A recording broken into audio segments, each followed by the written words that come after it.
the planning board to order. I'd like to start by introducing the people at the table. To my left and your right is our town engineer, Dennis Quintel, followed by alternate Steve Patfield, members Peter Coffin, Glenn Koppelman, select board representative Chuck Hart. I'm Lynn Merrill, I'm the chair. Our town planner, Glenn Greenwood, is beside me. Chris Bashaw may or may not be here this evening. We have Peter Bakey, and Robin Duguay is going to be a few minutes late. So you'll see her popping in. So Steve, we'll need you to vote for Chris until he arrives. And our administrative assistant, Ellen Faulkner, is not feeling well this evening, so she will not be joining us. So the first thing I would like to do is to take out of order the hearings for this evening. The fourth hearing, property owner, Seacoast United Soccer Corporation of Kingston LLC, and the applicant is Charm Sciences LLC of 8 Diamond Oaks Boulevard, tax map R3, lot 4, land unit 5. The applicant is requesting approval to change the existing use from an indoor sports complex to a manufacturing facility that specializes in the manufacture and assembly of plastic molded parts.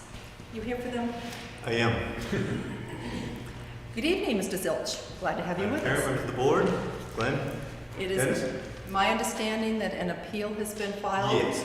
with the Zoning Board of Adjustment. Yep, so thank you for taking this out of order. I'll make it as quick as possible. As you know, we've filed a site plan amendment for a change of use, and it required a special exception. That special exception has been appealed prior to us getting here, so it was filed within the 30-day clock, so we cannot, as Glenn and I have discussed, review the proposal tonight, so we're simply going to ask for a continuation, if that would be amenable to the board. Okay. Are there any questions from the board? No, I'll make a comment that going to be heard on the 5th May, so I will. Is that enough time? 17th. Was That that? would be enough for time the applicant? Okay. Yeah, my understanding is the ZBA is going to review it on the 5th. Yes. That's correct. Yeah. There's no other questions. We have a motion to continue the hearing to May 17th, here at 6:45. Do we have a second? Second. Okay. Peter Coffin. For Ellen, did we start the tape? Yes, we did. So Ellen, Peter Coffin made the motion. Peter Bakey seconded. Any further discussion? All those in favor? Aye. It's unanimous. Thank you. Great, thank you, appreciate it. Thank you.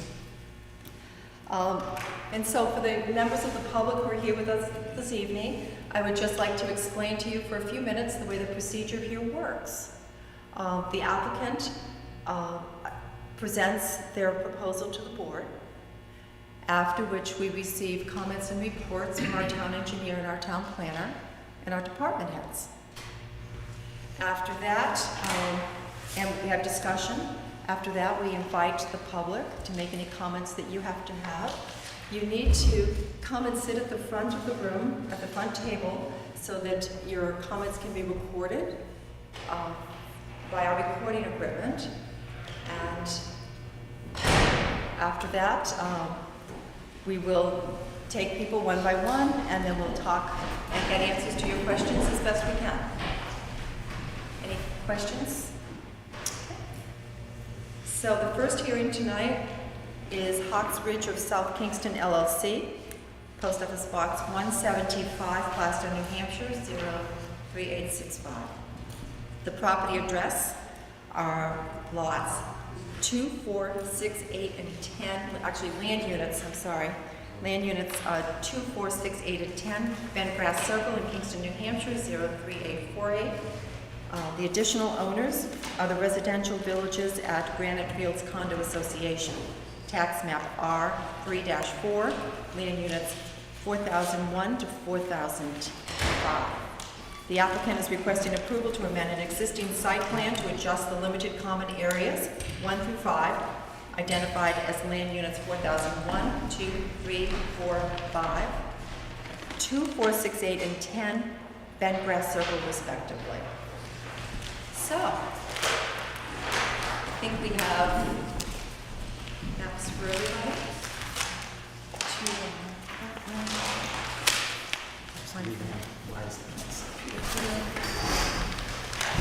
I have additional plans if anybody needs any. You have additional plans? Additional plans if anybody, if you don't have any in the packet. I think we've got. Should be a 3-sheet plan set now. So that you have the latest and greatest.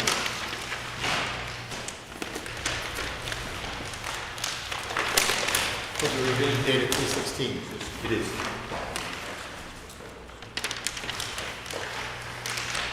I think we're there. Great.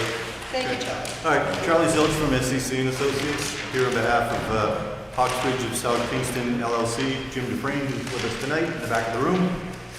This is for, as you noted, his limited common area adjustment and amended site plan for 2, 4, 6, 8, and 10 Bentgrass Circle. We were here last month, went through the whole proposal, talked about the whole history of the property with the previous developer. Plans got filed without planning board approval, and simply just trying to correct those previous issues by adjusting those 5 particular limited common areas. Everybody had a pretty good understanding. I think we all saw that we were going in the right direction, but we were tasked with a couple of things. The first of which was the board wanted us to have the condominium association chime in. So they took the application, met at one of their scheduled condominium association meetings, reviewed it, and by majority vote voted in favor of the application and had no objection to the proposal moving forward. So there was a letter that was drafted that was submitted to the board. You do have a copy of that. If you don't, I have an extra one for you. And then the other task, like I said, there was just a couple, was very minor. Just wanted to separate out the plan set. As you may remember, we'd submitted a plan that showed the existing LCA areas and the proposed LCA areas overlapped on them. You wanted to see that separated. And you can see how it affects the existing dwellings where the proposed buildings are and how that changed. Like I said, it was basically a shift that was done to accommodate that Unit 20, which was originally proposed over on Mulligan. Things got shifted around, particularly Unit 4 is the one that got moved the greatest, that got moved well to the east, up along Bentgrass Circle. So that was the biggest adjustment. In all, there is one thing that I did kind of double check. I was kind of wanting to see what the effect was on the common area. And our LCAs are slightly smaller now that we have a good location of all the dwellings here. So they gained about 1,700 square feet of common area over what was on the original plan, the original approved plan from back in 2013. And that was really about it, just those 2 requests from the board. Hopefully we've satisfied that. Any questions? Okay. Motion to revoke jurisdiction. Do you have a second? Yes, second that. Any comment from any discussion? Seeing none? All those in favor of revoking jurisdiction? Aye. Opposed? That is unanimous. And that was Glenn Koppelman and Peter Coffin for motion and second, Ellen. Okay. I think the first thing we want to do is hear from our town engineer.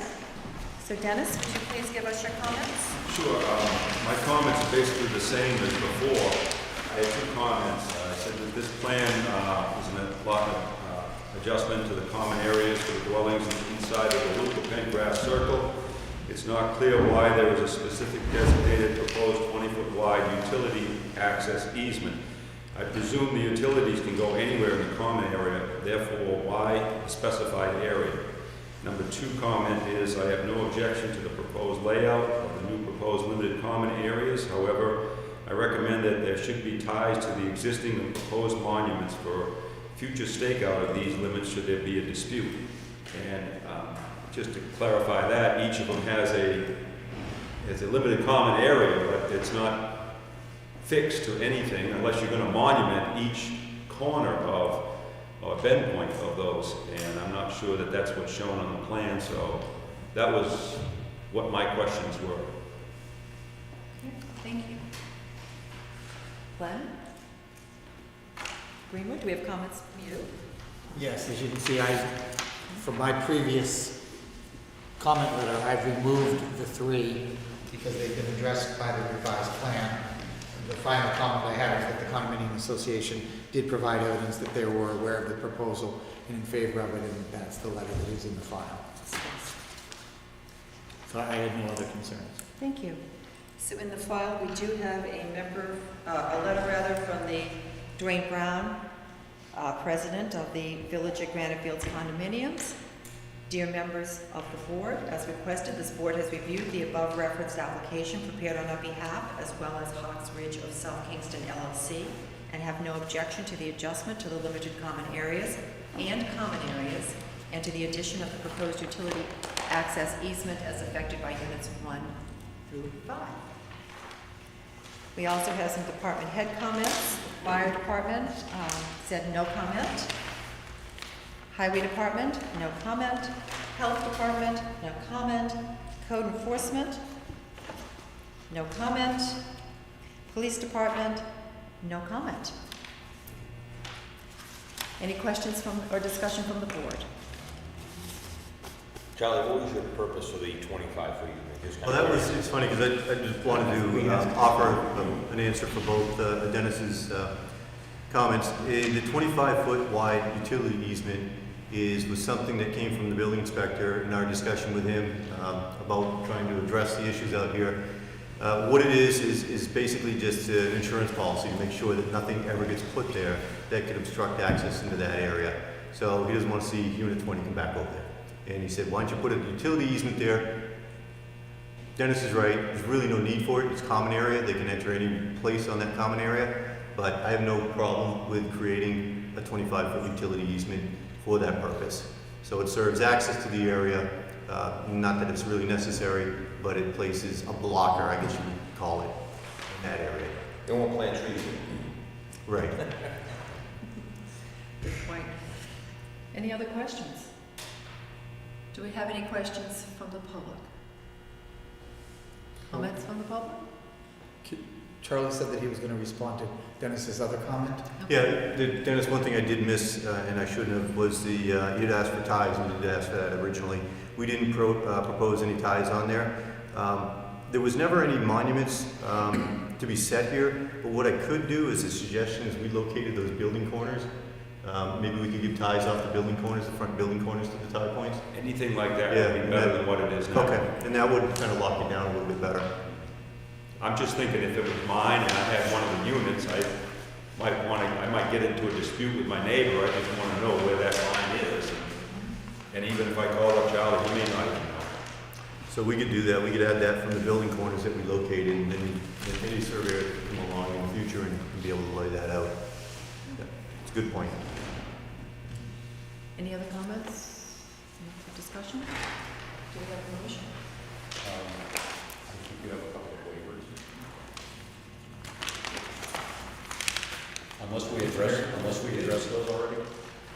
Glenn, did we address the waivers already? Or Charlie? I don't believe we did. I don't think, believe we did either. No, Nothing. We talked about them, and I don't believe that we addressed them. right, I don't believe we voted on it. Hold on. I read the minutes recently, and it's not striking me that I remember Right. reading them in the minutes. Yeah, I don't think we got too far after realizing one of the owners was not, wasn't listed as an applicant, and that's taken care of, so. Okay, thank you. So we need a waiver for the, Preliminary review, and the other one was for engineering fees. I think we waived it from 5,000 to 2,500. 5,000 to 2,500. Those are the two waiver requests.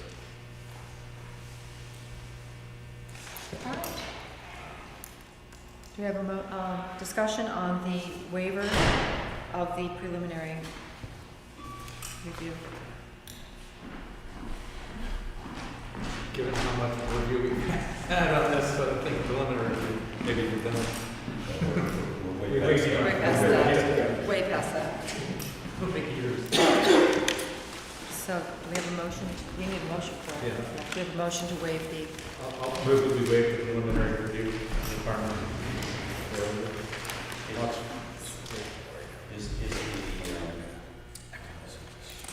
site plan review section, quote, when you have to site that as part of the motion?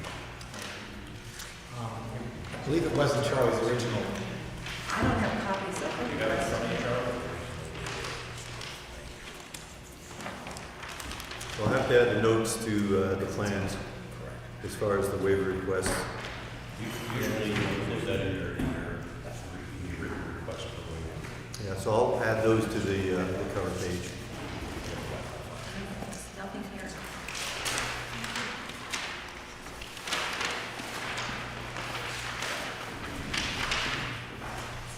It really should be in the plan, so that- Sure. Last month.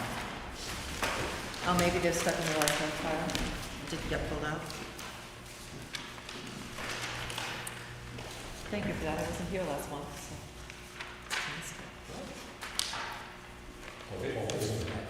For that hearing.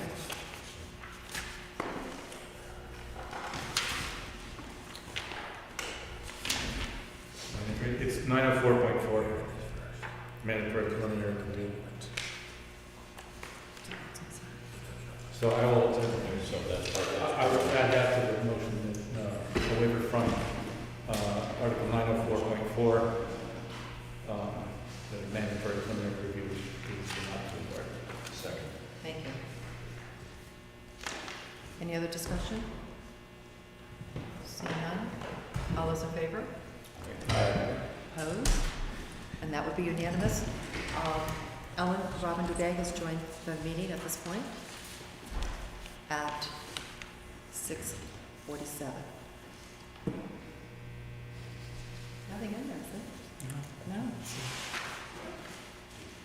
Is there one in there, Glenn, for the, I do not see it. engineering? No? No?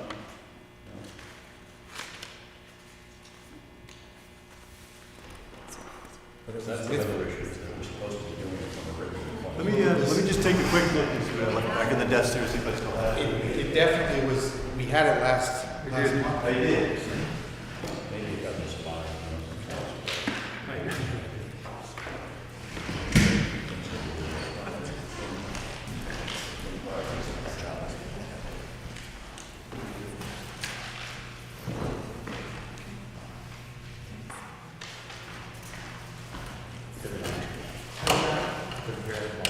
Thank you. Did you find him? Yes. You did, okay.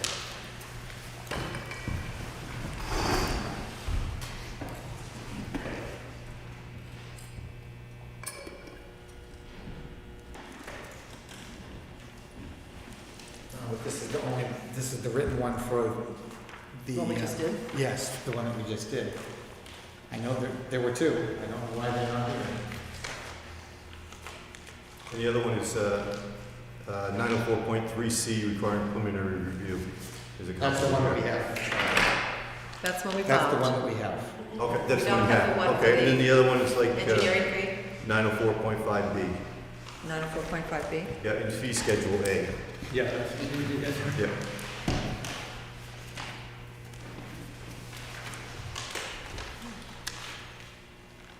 Any discussion on the waiver of the engineering fee? Do we have a motion? Well, question. Glenn or Dennis, usually we get some guidance from you on whether or not you think that's reasonable based on how much work needs to be done or has been done.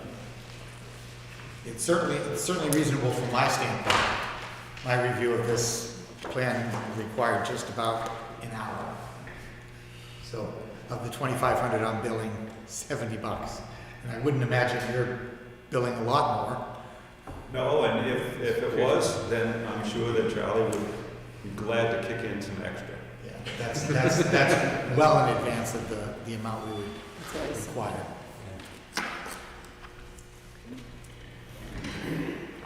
We have a motion.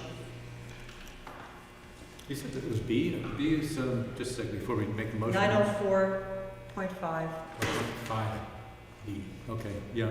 I'll move that we waive all but, what was the amount, 2,500? 2,500. $2,500 worth of the professional review required under 904.5B. Is there anything else? Second. Peter Coffin, Peter Baiki. Any further discussion? Seeing none? All those in favor? Aye. Opposed? Ellen, that's unanimous. Okay.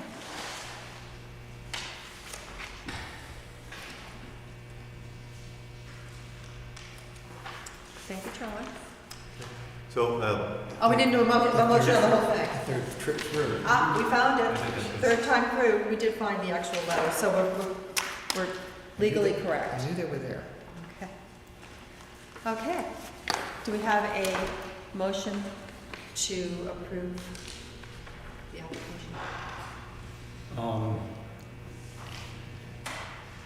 Are there any, before I do this, any other conditions other than preliminary review and engineering fee waivers being added to the notes? the tie He's points, gonna show the tie. Tie survey points. tie It's points. gonna show the Yeah. tie points.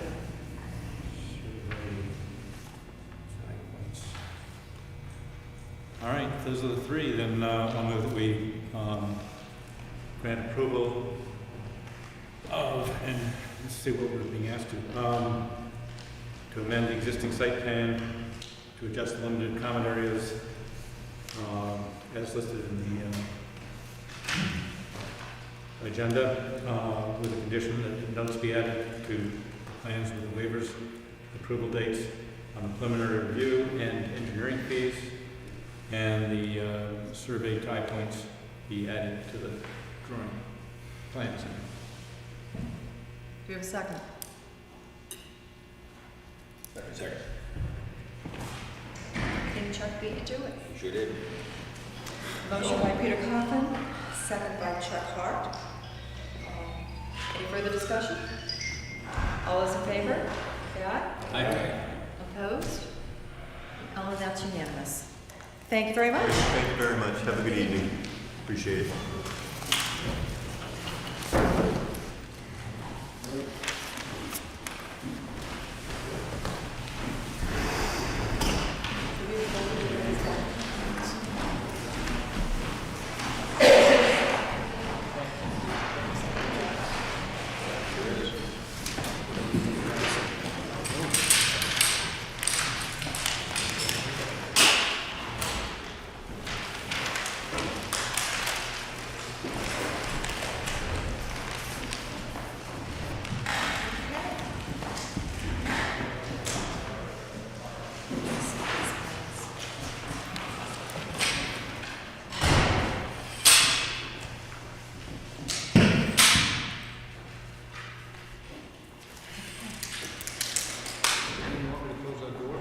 I don't think the door is going to help. It's coming in over the, It's over. over the transom. Do you want my sunglasses? No, I think it's a little to the side. Talk about having a spotlight on it. It's a little bright. That too will pass as we get closer to summer. Okay, the next hearing of the evening is with Alyssa Sanuski. Do you have Alyssa here? Of 8 South Road in Kingston, New Hampshire. Welcome. Hi. And we're in reference to tax map R37 lot 006E. The applicant is requesting approval of a conditional use permit for an accessory dwelling unit in an existing detached 3-car garage.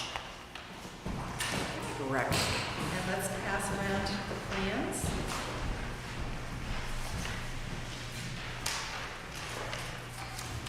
Let me see exactly what we have. 2.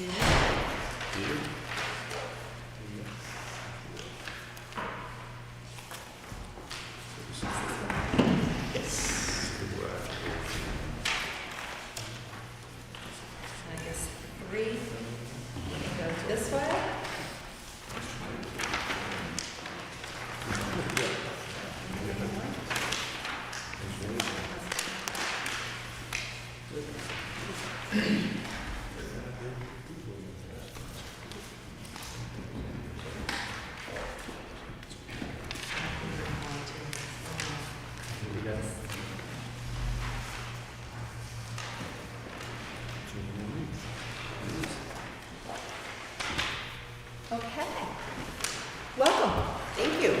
You want to build an accessory dwelling unit? I do, yes. All right. Would you like to explain to us exactly what it is you'd like to do? And I'm also going to pass around the photograph of your home so that people can see what your Sure. existing house looks like. So the house actually is owned by my mother, and I would like to build an apartment over the detached garage for myself and my 6-year-old to live in. So a 2-bedroom, 2-bathroom, place for me and him to live, basically, you know, keep him in town, and it's not really very affordable for a single parent to buy their own house right now, so, and it helps to have your mom there to help with your kids, so. Right, so that's kind of what I'm looking to do. Yeah. Sounds good. So the next thing we do is we have comments from our town personnel. So Dennis, do you have your comments? Yes. So, we got the documents March 28, which was a full-size sheet of the survey plan plus this 10-sheet copies, 11 by 17 of the plan set. After review, I offer the following comments. The plans do not show contours of grading along with that, they do not show if there are any wetlands within the area. Number 2, plans should clearly show the stormwater runoff from the proposed work that it will not impact the abutting property.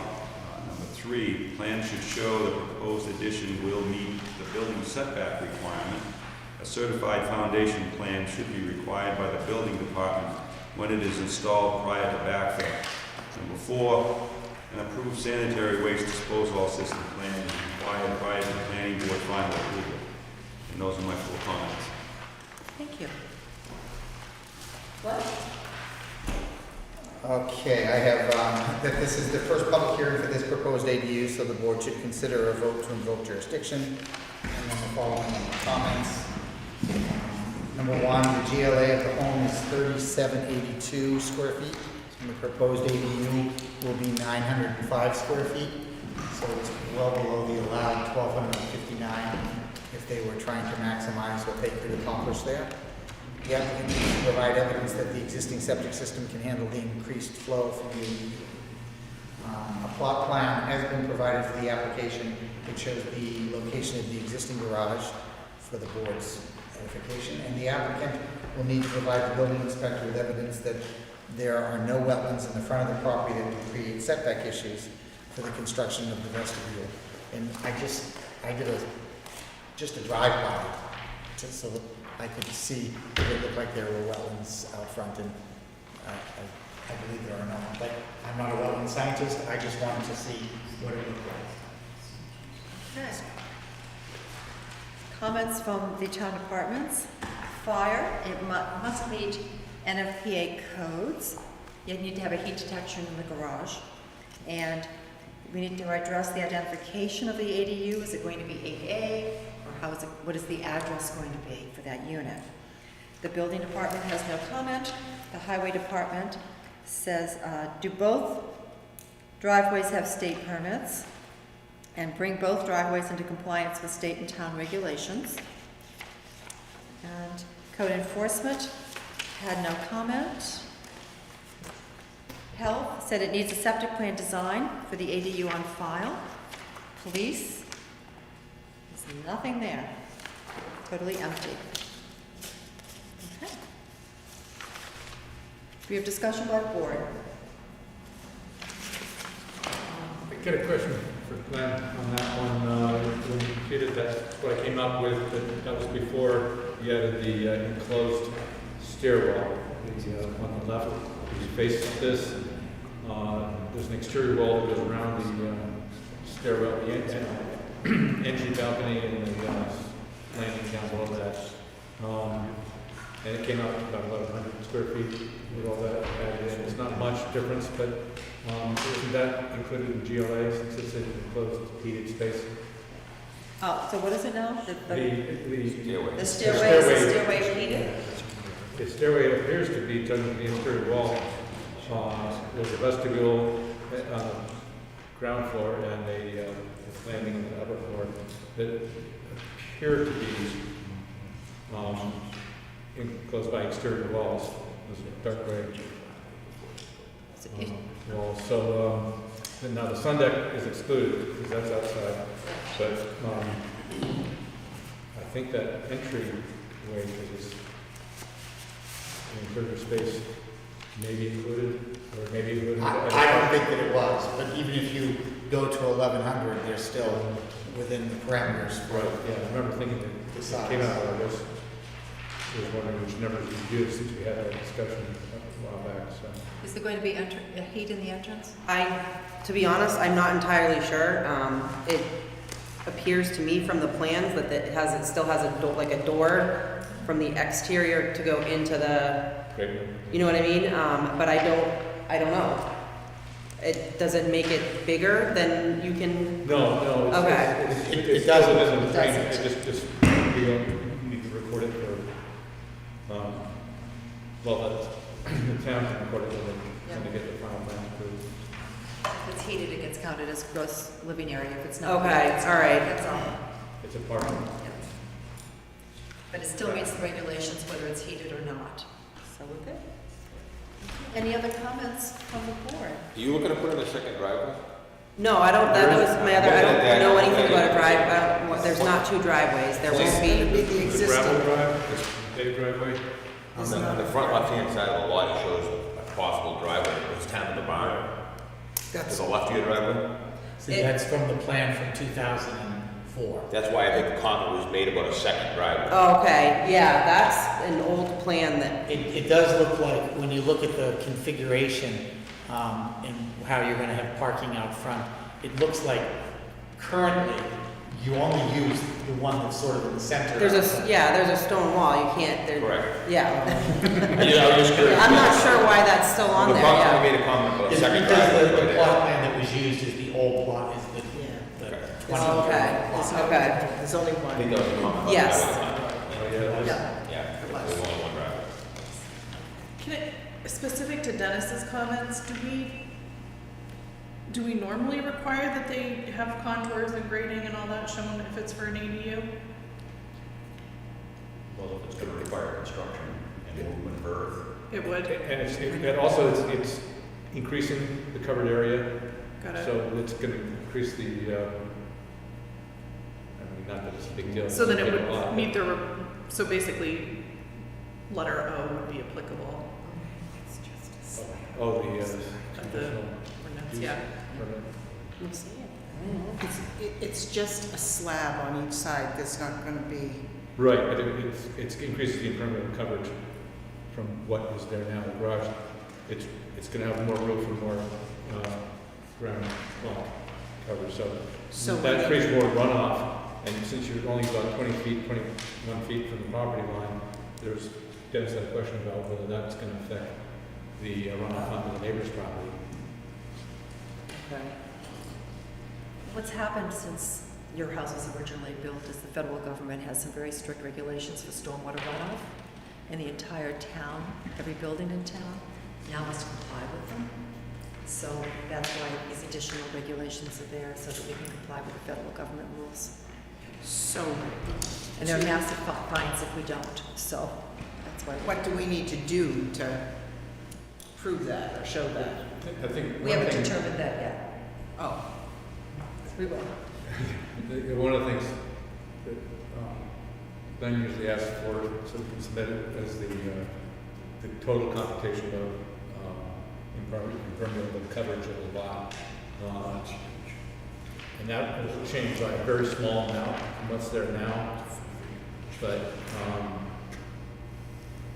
that would be a new number that would be put on your file so that when we submit the MS4 or whatever, we'd have that number. But I think what he was talking about for grading was the fact that you're 20 feet from the property line, and the concern is that the grade could spill over into the neighbor's.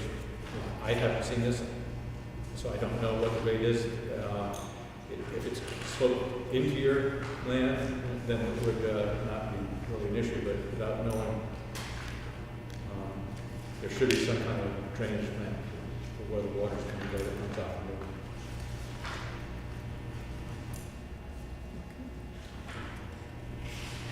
there's no septic plan on file, a septic plan on file? We have a plan, a draft from, who did we have do it, Mom? Septic Designs of New Hampshire, and I do have copies of it here. They were over last week. Yeah, the test pits and. The test pit and all that stuff, so we have the draft. Good. Good, that's great. Okay. Glenn? I can't tell from, I'm not sure I'm reading the drawings correctly, but if the footprint of the existing garage is going any further back, it won't. No, no. Because it's already right at the, or very close to the limit of the setback. Right, nothing in the back, it's on each side.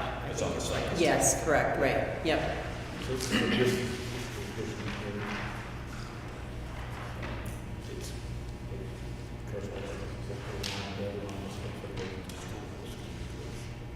And it's hard to see in the reduced, on the reduced plan, but it's clear that they're cognizant of the fact that that vestibule that they're building has to comply with that setback line. Yeah.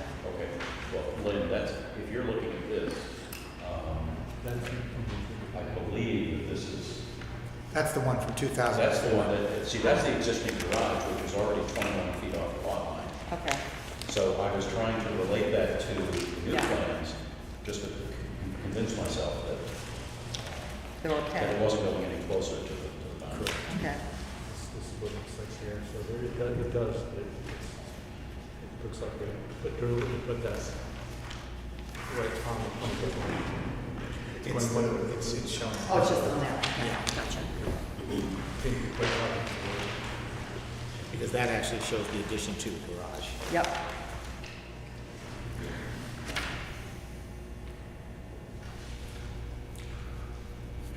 Yes. My only other comment is more just an aesthetic comment. Clearly, it's a beautiful design. It's a, you know, you've had a professional organization do this. And it is certainly allowed by our ordinance. But to be honest, it looks like a second home on the property. With a second floor, or car warmers, and so forth and so on. So, just a comment, just for what it's worth. So I'll be honest, I had that same thought, except when I thought about if it were attached and that same raising of the dormers and build out happened, it would still look like a single family home. So it's really just, for me, a function of it being detached as opposed to attached. It's not that far off the plan we approved for North Road. I was gonna say, Yeah. it's same deal with the garage, with the dormers elevated. And that happened to be attached, but it was pretty much the same. Yeah, so it didn't have anything additional left. That was the other thing, noticing that the plans show how that addition, it's a lean-to type of roof situation, so almost all of the discharge from the roof, from the addition and for the new section, goes to the 20-foot line, into the buffer, basically. So I think that's another thing that makes that necessary to have that added to the plan somewhere.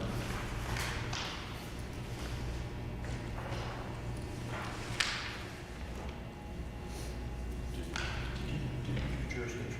Not yet. Oh, The motion to invoke jurisdiction. I'll second that.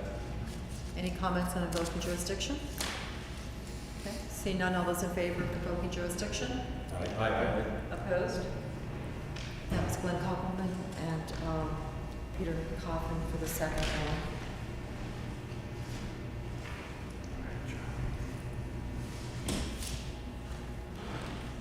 I'm talking like I'm talking. It's really the microphone.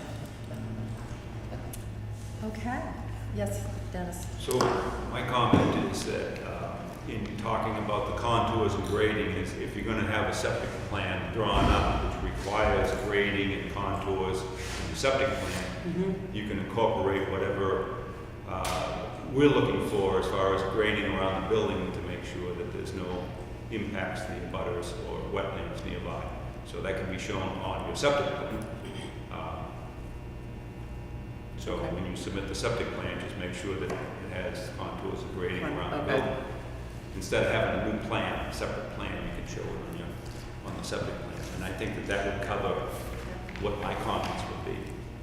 I did have a question. On your septic plan, was that drawn up as a plan in case of failure, or is this going to be No, this is the actual plan? this is the actual septic plan, system? yeah, it's just Okay, a so draft. You're not tying into the house's septic system for your septic, right? Say that again? You're not tying into the house septic system for yours. Because that's usually what happens in ADUs, is it goes in the same septic system. It is gonna be tied into the house one, but it's going to be a whole new for both the house Oh, and, so it's okay. gonna be a whole new septic Okay. system. Thank Do you. you have copies? Yeah, do you want, I mean, it's a Tanks draft, I can going go into No, it. listen, you needed to submit Okay, with that, but, that was what I, because usually when you do an ADU, if it's substandard system, you know, Sure. just you're adding 2 bedrooms and a kitchen, sometimes have to be bigger, but they don't require you to build it right away, but you have to have plans on files showing where it's gonna go in Right, case right. of failure of the house, because it's now. oh, I see, right, So yeah, in your case, you're already planning to put it in, so. yes, Yeah, yeah, That's why Dennis is coming. it's 30 years old, so. yeah. So's mine, but. Any other comments from the board? Seeing none. Do we have any comments from any abutters or members of the public? I see none. Okay, we'll close public comment period and return to board discussion. How would the board like to proceed?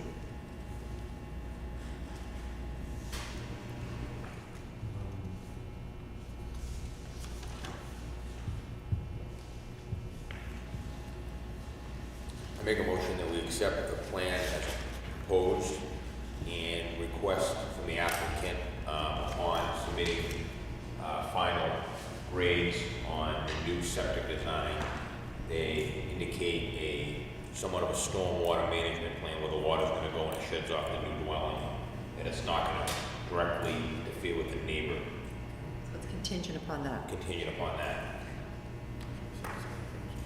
Any other contingencies to add to that? We want to ensure that the building meets this building setback requirement. Yeah, it looks on the plan, it hits 20 feet exactly, but, you wanna, yeah. Want to know for sure that. So really the way to ensure that is to just get a boundary a foundation certification. That's the only way to accomplish that. So we had that foundation certification. Is that something that the building department will require anyways? I know that when it gets close, Robert does that. Right. So maybe it doesn't have to be addressed here. Robert's going to take care of that. We're aware that it's right on the boundary. It seems to me like we're skirting the issue if we don't ask for it. Then he's not gonna have to ask for it because it'll already exist. So listed as a contingency. Yeah, if we do it here, I know that he generally does that, but I don't know if he does that when he's talking about brand new structures. I don't know. His comment letter was that he had no comments, and so. Redundancy is not a bad thing. Exactly. Okay.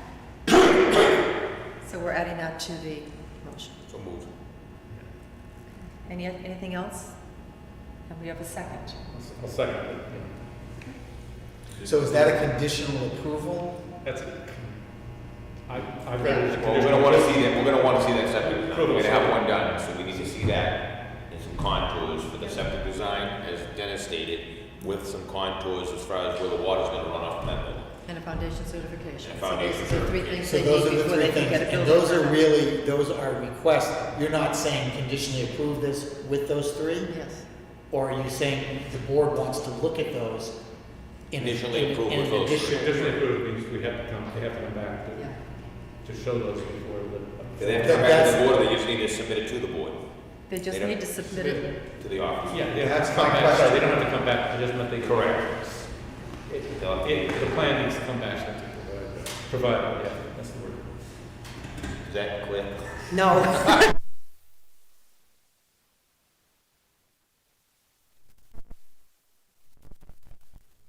Okay, Just turn okay. that in, they're gonna show contours. Yep. When they do that septic design. Do we and need to have- ask have them to do have that? it- I'm sorry? Do we need to ask them to Yes. do the contours? They'll do it when they do the septic design, so they need to shoot Well, all that is that. the septic. Is They'll that- have all the elevations and everything. Are the contours and the elevations on the design now?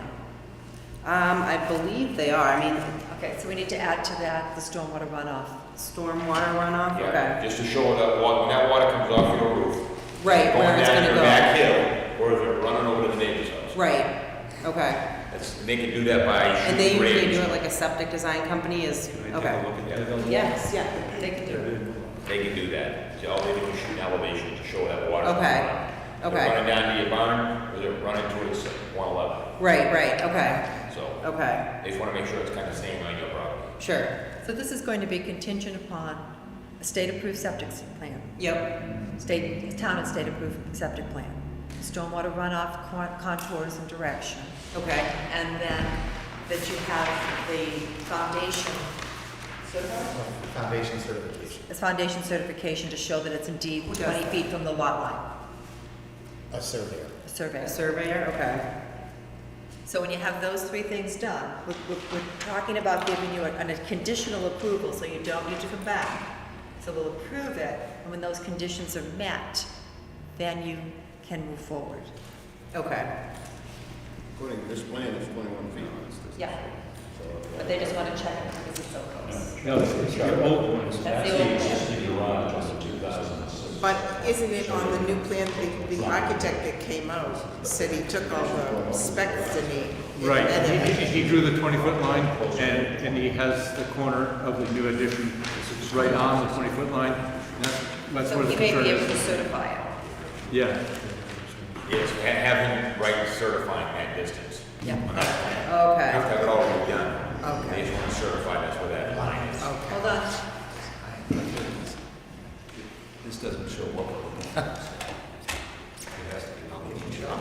Right, this is only going to give us, for this meeting, a rough A little draft. more detail for your edition. Sure, okay.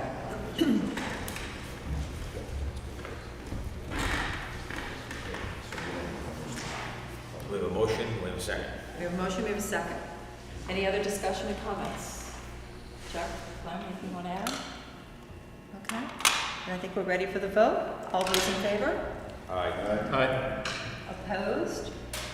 I'm opposed because I think we really should have seen some of this material in the back, so I'm voting no. Okay.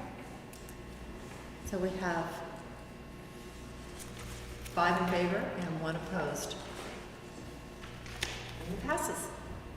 So congratulations, you need to get back to the planning office with Sure. all of those details before you can apply for a building permit or get anything else forward. We have- Okay. We have a time frame for when those conditions need to be met? Oh, it'll be quick. We have 90 Do we days need unless one? otherwise specified. Okay, so you have 90 days to meet Okay. those. Okay. Thank you. Thank you. Good luck. Thank you very much.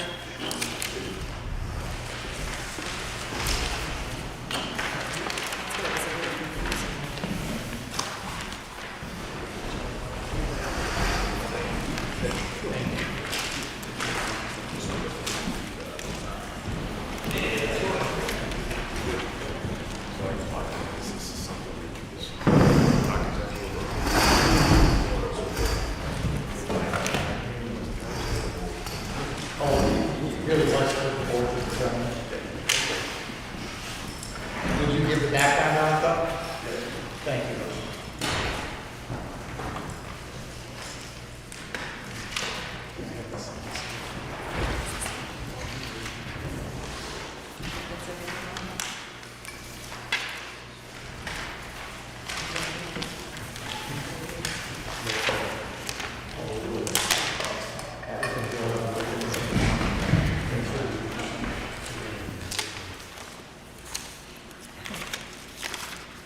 Just less to think about.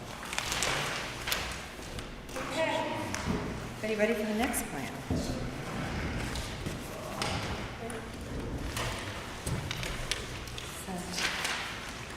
3 this way, 1 this way.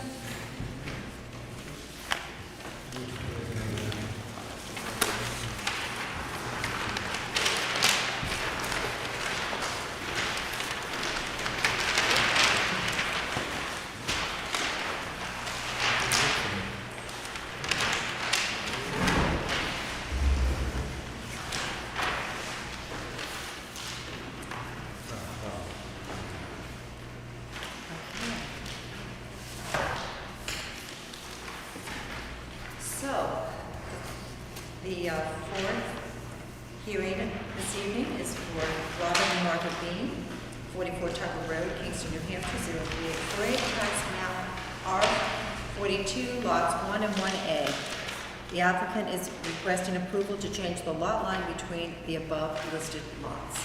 Welcome. All set? And we're all set. Thank you. My name is Eric Mitchell. My office prepared this plan for the Beans. And what we're doing is a lot line adjustment between 2 existing lots. Lot 1 is where their house is currently, and it's 14.98 acres currently. And we're proposing to move the lot line between Lot 1 and Lot 1A so that the area of Lot 1, where the house is, will be 4.74 acres. The area of 1A, which is currently 10 acres, will end up being 20.25 acres. The property is in the rural residential zone. Requires 110,000 square feet, 200 feet of frontage, 30 feet front yard setback, and side and rear is 20 feet. The lot lines that we have were on the existing buildings do agree with the setback lines for the lot 1. There was a conservation easement put into place in 2014. It is all, in 2014 it was all of lot 1, and all of lot 1A, and part of lot 1. The conservation easement as executed is not changing. The area is the same, the location is the same. It's just the lot line between lot 1A and lot 1 is what is changing. We did ask for a waiver request for on the application. There was a requirement for $5,000 to be put into escrow for review. The applicant has submitted $500. We've asked a waiver for the submission of the $500 as opposed to $5,000 because this is just a lot line adjustment. Obviously, if there are additional fees beyond that, that would certainly be paid as conditional approval. We're not putting the max at $500, but for submission, we were asked to waive the $5,000 as a dollar amount that seems to be for subdivisions, but not necessarily for lot line adjustments. With that, we'd be glad to answer any questions that the board may have. Thank you. Mr. Mitchell, you have 110,000 square feet as the minimum lawn area. Is that because it's in the Aquifer Protection District? Because rural residential doesn't require that, does it? Our building lots are 80,000 square feet unless it's in the I Aquifer. saw 80,000, but there was another regulation I saw that I thought was 110. But 110 is 2.5 acres or thereabouts, and we're still at 4 points. So we're more than that, but I was a little bit confused because first I thought it was 80,000, but then I saw another area that might have been 110. I'm pretty sure it's 80,000 unless it's in the Aquifer Protection District. And then it's 3 acres, and so the 110 is less than that. So that's why I wanted to clarify it. Okay.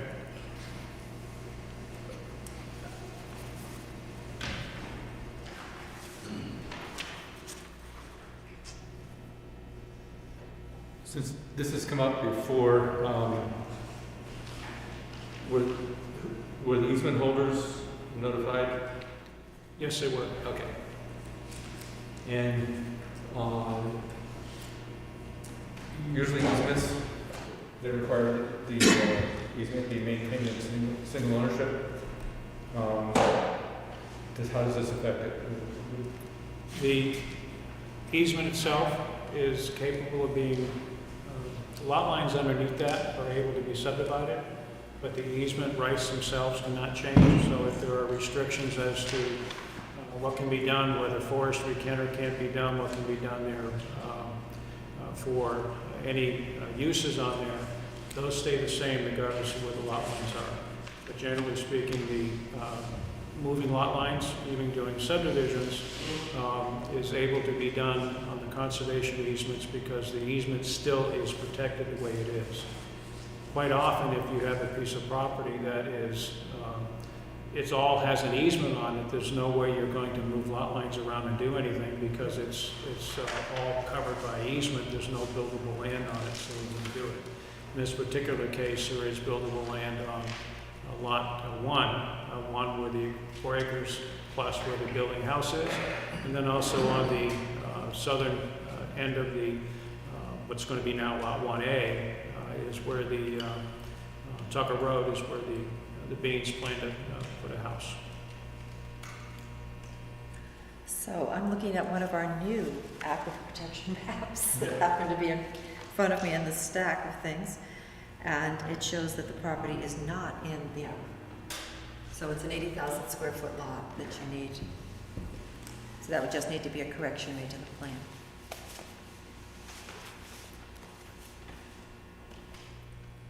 Move that we invoke jurisdiction. I'll second that. Any discussion on invoking jurisdiction? Seeing none, all those in favor? Aye. That's unanimous. Ellen, it was Glenn and Peter Coffin for the motion and the second. Okay. So, Dennis, comments? First again. Okay. So we got copies of the plan, full-size sheet to review, and have the following comments. Number 1, note 9 on the plan states that no state subdivisions, no state approvals are required. It's my understanding that any lot that is created less than 5 acres requires a state subdivision approval. The proposed lot 1 will be 4.74 acres. ENV WQ 100307M requires each lot to show approved individual sanitation disposal systems or a 4,000 square foot area with test pits where a system can be placed, not within wetlands and property setbacks. Also show a proposed well location with proper well protection. So that's on that lot 1 is what I'm talking about there. My second comment is there are several monuments that are to be set. Bound certification should be provided prior to final approval of the planning board. And number 3, this action is creating a buildable area on a portion of parcel A, making lot A1 a buildable lot which must meet town requirements. And perhaps this area should show soil test pits in a 4,000 square foot area for location of a sanitary waste disposal system, and show proposed well location with proper wells protection zone. And that building setback area is down in the bottom of below lot 1 on the lower section there off of Tucker Road. Shows a building setback area. And so that's the area that should meet the requirements. I know it's not a subdivision, it's a lot line adjustment, but it is creating a separate lot out of this, making 2 buildable lots out of 1. So those are my comments. Thank you. Glenn? Thank you. So I have, this is the first hearing for the boundary line adjustment, so the board should entertain a motion to accept jurisdiction. The proposal transfers land between 2 existing properties. No new building lots are created. Lot 1 is reduced to 4.74 acres from 14.98 acres, and Lot 1A is getting larger from 10.02 acres to 20.26 acres in size. And the following are my comments. All the existing development is located on Lot 1, and all utilities are in place with no plans for expansion. Lot 1A already exists, so there is no ability to require proof that it exists as a building lot. The board has to assume that on 20 acres, there will be area for a well, septic system, and house. All of these would have to be verified before building permits are issued. Granite markers should be placed at the corners of the new lot configuration for Lot 1, and I think they're showing iron rods. Yes. But our requirements for new lot corners is for granite markers. So I'm under the impression, just by looking at this real quickly, existing, we have 2 lots existing. So the lot line adjustment, we're still gonna have 2 lots. So we're really not making a new lot, is that correct? We still have 2 lots. Well, it's a building lot, right? The other lot is not buildable because the conservation easement on it. It's a little confusing because you have lot 1A and then you have parcel A, and they're separate. So, is there a reason why they're designated the same? Yes, parcel A is the portion of lot 1, which is going to be Transfer. deeded to become part of lot 1A. It's for conveyances only. So the area of lot 1A, the area of A, which is currently part lot 1, that area is being added to 1A. So we need to identify it. It's not a separate lot. It's just identified as a piece of land. It's like saying, taking an acre from one property and putting it onto another. We've just identified it as A with the acreage. It's going to be added from lot 1 to be deeded over to lot 1A. I see. So 10.02 plus 10.24 for parcel A becomes 20.26 for 1A. Correct. Using the term A is for 2 different. Yes, 1A is the current lot that's there, that'll stay the same. A, Parcel A is the part coming off of lot 1. and it's A is only temporary. Once the deeds get conveyed, then A is gone.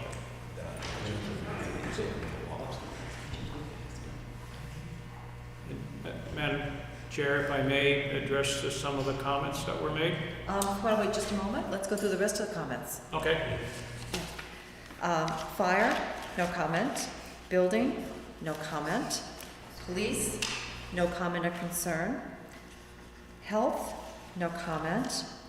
Code enforcement, no comment. Highway, there is a comment. Highway requested 20-foot road maintenance and easement along Tucker Road on both lots. Same request along Back Road. And Richard, do you have anything you want to add to that, since you're here? Standard procedure, been going on for 35 years. Usually it's with a subdivision where this is a lot line. We're still creating a new building lot. That's the purpose of this. Every other request that I made has been granted. I don't expect that to change tonight. Both of those roads are, well, one's a class 6 road, Back Road, and Top Road's a class 5 road. There's only 3 houses on it. I don't ever envision the town using that easement, but this is the only chance you get to get it.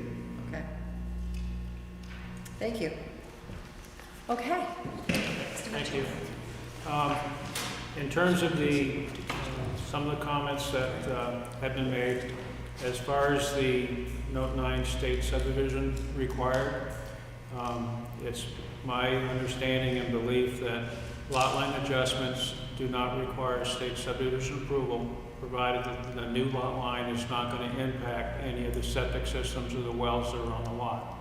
Customarily, what is done for lot line adjustment, if you have, say someone has a shed that is too close to the lot line and probably over, they'll take land from one piece and bend it over behind the shed and then go over on the other side to swap off the land. That certainly goes before the planning board, but the state does not require any approvals on that because it's it's not affecting the septic. In this particular case, we have an existing lot.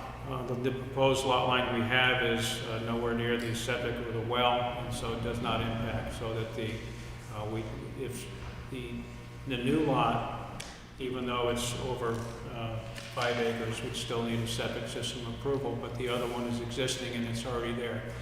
If this was a lot line adjustment between 2 vacant lots, then yes, the 4.74 acres would have to have a subdivision approval because it's less than 5 acres. But lot line adjustment where that's already existing, it's my understanding it does not. Where is the septic system on? It wasn't labeled, but it's right behind the house. You see, it says. Oh, I see, okay, got it. Thank you. In addition to that, the bounds, we understand that the bounds needed to be set. A lot of them have already been set on the boundary, but we did not want to go set boundary markers on the proposed lot line until we have the public hearing here, and we understand it needs to be set as a condition of approval. And also as far as topography in that, we have done topography on the end where the new house is proposed to be, and we've had the test pit done out there. It's been witnessed by the town. So we do expect to do a septic system out through there as well as a driveway permit for any construction for a new house. We would do that. In terms of the comment about highway, about a 20-foot easement, I just like to have clarification whether it has to be 20 feet regardless of the width of the existing right-of-way, or whether the proposed right-of-way wants to be of a certain width. I realize this right-of-way is not big, but say in front of the house where we have the driveways and all of that, to widen the easement, they'd be taking the whole driveway out if they were to use it. So I have no problem working with the highway department to come up with something, and along the frontage of the lot where the remainder of 1A, certainly there's no problem doing it on that, but doing it on the frontage of lot 1 in front of all the buildings and the houses, that may be a little bit difficult. If there's something that we can give, even if it's 5 feet or whatever, that's not an issue. But we don't want to put a 20-foot easement and then have that getting the cars coming in. And if that's just something I need to work with highway about, I can do that.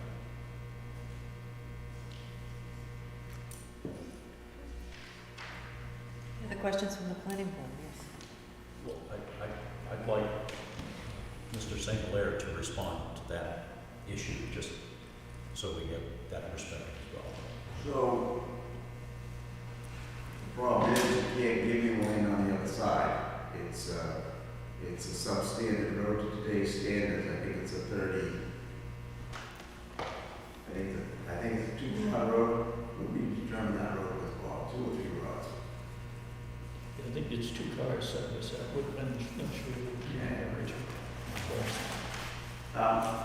Obviously, the town is not going to destroy a person's property. We have to make sure that the driveways are maintained and serviceable. Again, it gives the town the option of going in and maintaining at least a road that's safe, because who knows what's going to happen 50 years from now. Everyone seems to think this is, tonight. Roads are forever in the town of Kingston. They don't ever disappear. Well, it takes an act of Congress for them to disappear. And if you get a chance to make a substandard road more standard, you need to take it. You need to do that. That means the town has to pick the damn house up and move it back 20 feet. That's what's going to happen. But the house be livable, be usable. That's its creed. I would never do that. But who knows what's going to happen?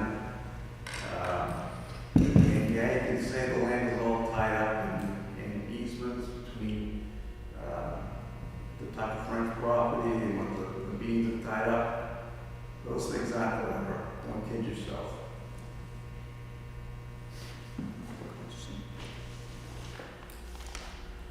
Okay. Thank you. Yes. Yeah, on the subject of the maintenance and widening easement, is there a certain width? Are you looking for a 50-foot right-of-way? Because in some of this, on the southern portion, it looks by scale anyway, that's probably close to 50 feet between the stone walls. On the northern end, right up by the power line that comes through there, it is narrower, that's probably closer to 35. However, because there's a power easement and conservation easement along the Thorn Road, I don't know that we can give a widening easement on that because the conservation easement is already there. But on Tucker Road, if 50 feet is what is suggested, if 25 feet from the center line on our side is what is being looked for, we can do that. If that's, I'm not debating it, I just wanted to be clarification as to what that is. Well, I believe that the standard that the town asks for is a 20-foot maintenance easement, and it's not a 20-foot widening easement. It's to maintain it for purposes of drainage and so forth, to make sure that the sides are sloped and ditched or whatever, if need be, for purpose. It's a maintenance easement, it's not a widening easement. Rich, it's 20 feet, right? Yeah. I mean, that's what your request typically is. And 20 feet from the edge of the existing right-of-way, whether the right-of-way is 33 feet, 50 feet, 60 feet? Yeah. That's what's always been granted, and we're looking for ultimately, at least a 60-foot right away, because town standards are 60 feet. If someone wants to put a new road in through there, you have to be 60 feet wide. So that's the center, 25 feet on each side? 30 Of the feet center. per side. 30 feet per side. And I believe, their engineer, speaking correctly, it's a 49.5 foot easement the way it is now. I believe it's a 3-rod road. I can remember looking that up years ago. But right now, I'm not memory, and it's failing. So, to be clear, is it 30 feet from center then, is what is being looked for an easement? I'll stand by what I asked for, 20 feet. There's no debate here. It has not been debated once in 37 years. So the maintenance So easement if is... you want to change it, that's the planning board prerogative. I'm not going to argue about it. But that's what the history of this board has been. And that's really from the edge of the paper. the right-of-way. Exactly. So it's the edge of the property line, so it's 20 feet onto the property that's shown here. That's my understanding, right? The right would be 100 foot? 60 foot right away. 20 foot is 100 feet. So that means that right away is 100 feet wide. No, currently it's 50 feet, because it But a predates. 20-foot right The away. new standard is 60 feet, but it does recognize the fact that some of the roads are pre-rod roads, that just under 50 feet wide, so it would be 50 plus 40, 90 feet, yeah. But the 220s would be maintenance only, ditches and stuff, couldn't be paved on used to make a wider road. So, let me ask, and I don't have to put it on. I'm only looking for the easement on one side of the road. If you want me, it's 49 feet. If I get 10 feet on both sides, I don't think we can do that. But I don't think we talked about. Yes, same with the other side, because it's not, the lots on the other side, on the east side aren't new, they wouldn't have the They're not 20-foot part of this proposal. proposal, so they wouldn't have the 20-foot. They'd have 50 plus 20, that'd be 70 feet. But the 50 would be paved, even though it's not paved right now, you could extend it.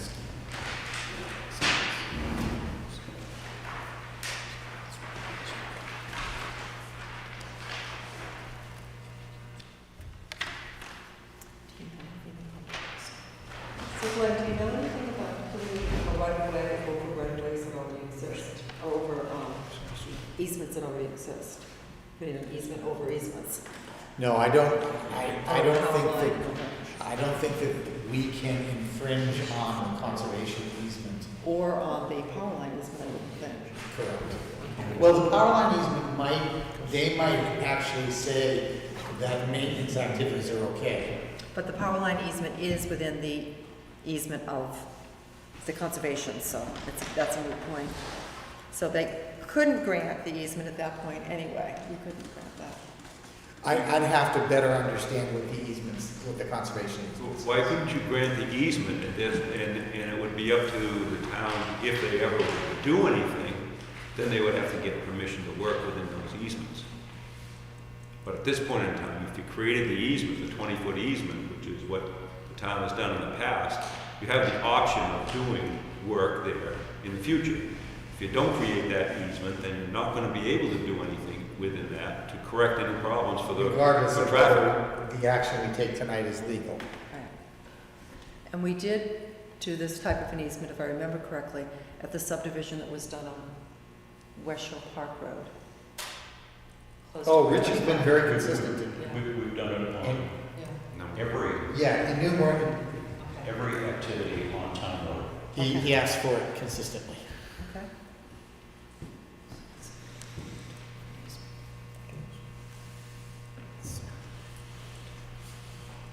So, board, what are you thinking?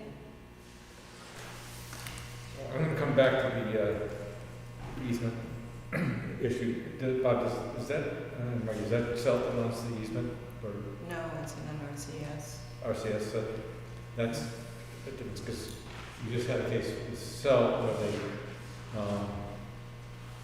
somebody subdivided an easement. And. We're not connected to SALT at all. Yeah, so, I'm wondering if RCS has the same issues, and did you contact them, not just to notify them that we're doing this, but, ask them if there was any problem with that, changing the property line to the easement?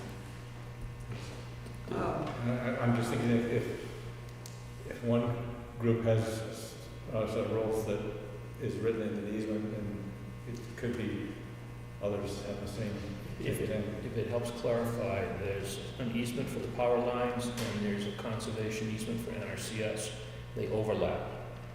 And Right. when we were trying to do cutting and having some discussions on this, they needed to work together to try to figure out what was Yeah, and I'm not worried about the power line easement, I'm just thinking about the legality of overlapping. of just the NRCS. My experience is they are really stickers. They won't let you change things at all. We've had that issue too. That's, yeah, you know about that. Yeah. So I just was wondering if they had sort of signed off on this, or if they just received the notice and not responded, because If I may, it's my understanding that with NRCS is that their easement, when they give an easement and it's purchased or gifted or whatever, they take whatever rights that the easement language says it's there. And if they take the rights for building, for disturbance, for, so if there are, this is a wetland reserve easement, and it would be different if it was an agricultural easement. Agricultural, they allow even areas building areas where you can put up new buildings, even though it's a conservation easement. But they're going to be buildings are going to be either barns or paddocks or other things like that. With a wetland reserve easement, they're taking all of the development rights where their easement is being covered, and their restrictions are very tight and limited as to what they. It limits what you can actually do on it. Quite often forestry. So to say that, oh, you can't even move a leaf on the ground or disturb anything, if you needed to get a skidder in there and that kind of stuff, and you're doing it the best management practices you could. If you perhaps had to have a logging trail in there, that may be something that was there. But to widen a town road onto something where the easement is, it's something we can look into, but I'm not sure that NRCS would be. Yeah, this isn't about the road, this is a completely separate issue, it's just about the wording of the easement and the division of land within an easement, and it's come up before, and it's been struck down. As long as they've been notified that this is a subdivision, and they haven't objected, I think you're covered. In the case that I think in Dover, the easement holder wasn't notified, and they had to go through the whole process of combining the lands back together again, because they broke the easement. Well, again, this isn't a subdivision, this is a boundary line adjustment. It's a lot line adjustment, And none of the lot line adjustment is within the conservation area. I believe it is.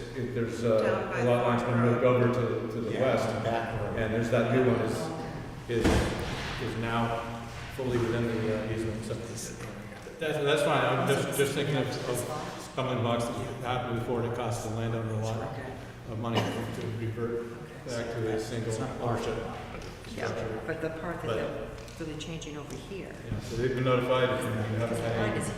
Right. Okay. don't do this comments, and that's fine. And as far as what we're proposing, I think is okay. The question that I'm trying to get an understanding on, that if it's a road maintenance easement, 20 feet long along Thorpe Yeah, Road, that's- I thought that was requested, so that if down the road, 15, 20 years, 50 years, none of us are around, I don't know whether whoever's in charge then can put a shoulder in, or do improvements and things, or cut trees, or put ditch lines and stuff, Oh, I see. where the easement is, because that right doesn't exist. That wouldn't be, yeah, it wouldn't have been originally approved on. Right, it wasn't approved, so it's, if there's an easement put along Tucker Road, we can handle that, we just have to verify what the width is gonna be. But I don't know that we can do it along Back Road or Thorn Road, whichever is small. Actually, the easement wraps around Tucker Road for a certain. Right, just down to the power line, yeah. Okay. Yeah, but that obviously, what you got up is the senior easement, so. Go down. Okay, that's fine. So where do we go from here?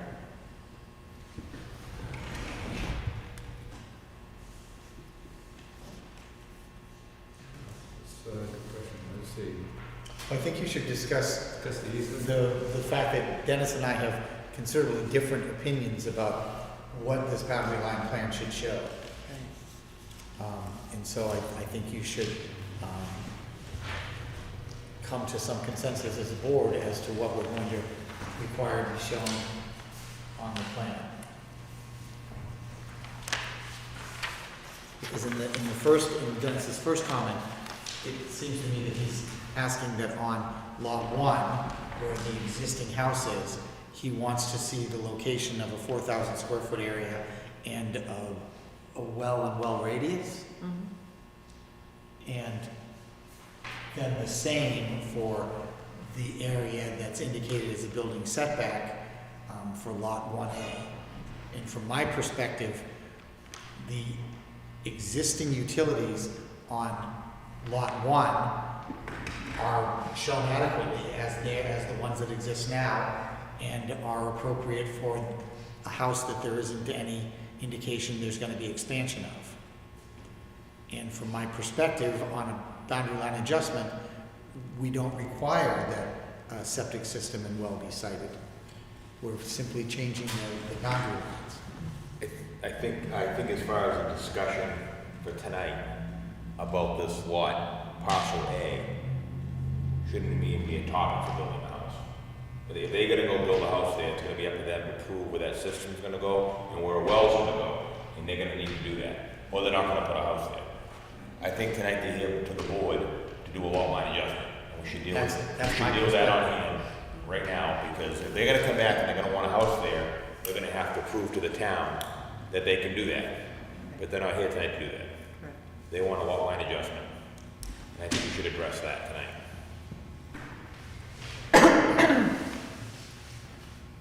Would that mean you're ready to make a motion? I'm gonna make a motion to accept the proposal as shown. And I think we should definitely take into consideration the comment from the highway department of the width of that road and the access and the easement. I'm very familiar with that road, and and you can see the stone walls on both ends of it.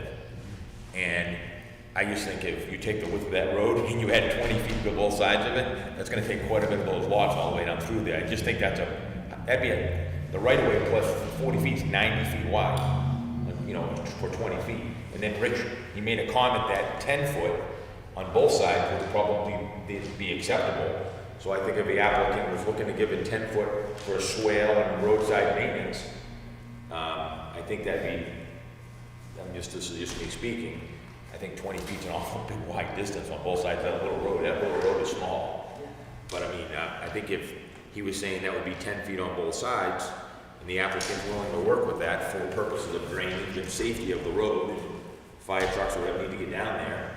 I mean, obviously the road has to be maintained. Well, the applicant can only give that right away on their side of the road. So as Rich pointed out earlier, we're not even talking about this side of the road because he's. Correct, I'm talking about this side of the road, 10 feet. So we're not just talking about. That's why I said 10 feet. Not on both sides. Yeah. But I mean, that's the only thing I would see with the, that would probably should be addressed is that width of that easement, because something has to be done there. But as far as the applicant for a lot line adjustment, I think it should be approved as shown. The exception of the granite markers. Exception of the granite markers that he had indicated that they were gonna put in, but they were waiting for this to get approved by the board before they go spend that money to put those all in. Except the plan doesn't say that. No, the plan says that there'll be iron rods and we really require granite Markers. markers at the corners. You require a bound certification on those. Yeah, if the plan is gonna reflect, when it's ready to be signed, that they're to be set, then we should have boundary certification. That has to be, does that have to be witnessed similar to what was done recently in another I project? think it makes sense, doesn't it? Who does that? I think I'm looking at him, if he's willing to. Well, I don't know, I mean, you have a code enforcement officer now, so perhaps that's something that can be arranged.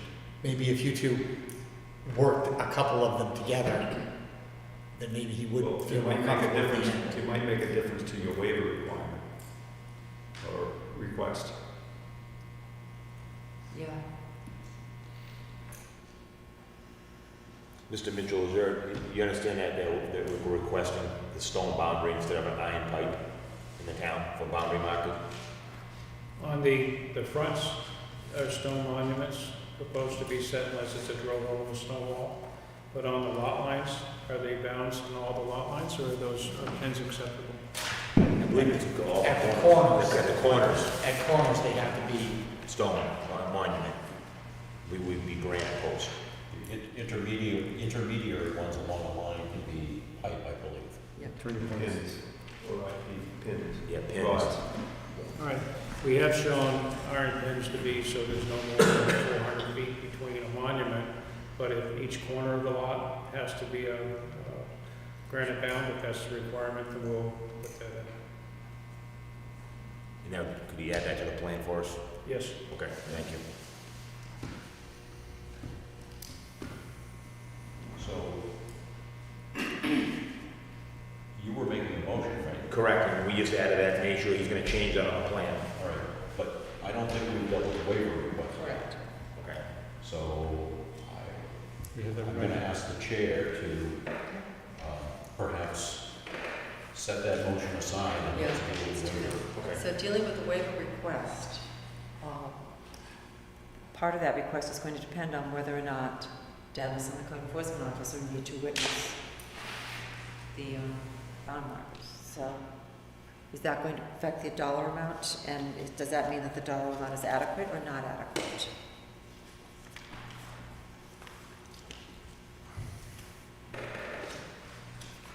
I would assume that would mean that the dollar amount is not adequate.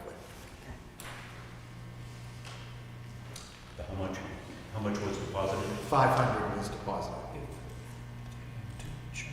You could keep it like that with the understanding that if it did go over, that they would We've done that in the past. balance. It's just. We've done that in the past.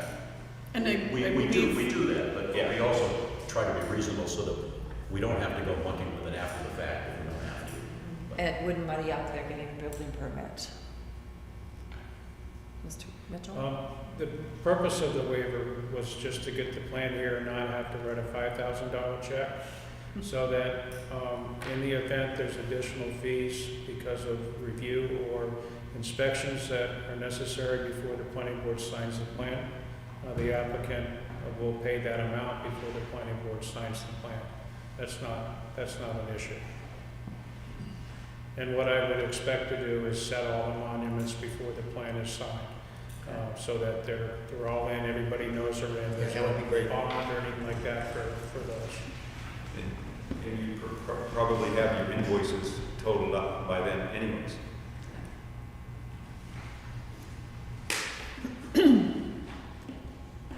That would work.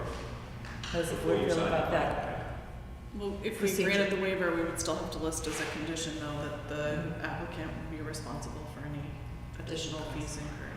Yep.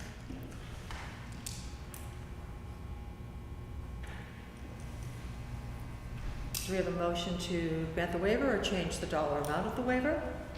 Make a motion to approve the waiver and add a condition to Peter's original list. So do we have the waiver ready? We should cite the reg. Was it in the waiver or no? On behalf of our client, to your board, on behalf of our client, Robin and Margaret Bean, a waiver is being requested to submit an engineering review escrow amount of $500 and for the IRSW 9 form to be submitted prior to the hearing. Thank you for your consideration. Signed by Eric Mitchell. So they didn't do the, It was cited. 904.5B is in Bravo, so is the reference. Was that 904.5B? Yes. Yes. Yeah. So that's your motion, Ron? It is. but 904 is in site plan. That was that. Site plan submission requirements, yeah, so this is not a site plan, it's a, Lot line adjustments. So strike that. so what,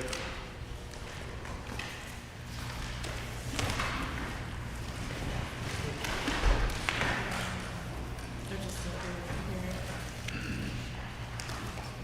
So it's 905-14A2. It's under subdivision then? Yeah. Yeah. Yeah. So it's 905.14, capital letter A, number 2. And it's actually I'll second that. little letter D. Professional review, AKA the engineering bond. I'll second Robin's motion. Thank you. Howard, it's motion by Robin, second by Glenn Koppelman. You, Robin. Ellen. Okay.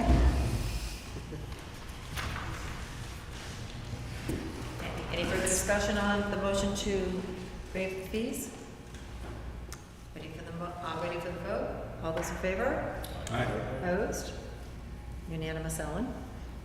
Was it clear what the right-of-way width was? Was it, We haven't got that far yet. this is just the waiver. oh, the waiver?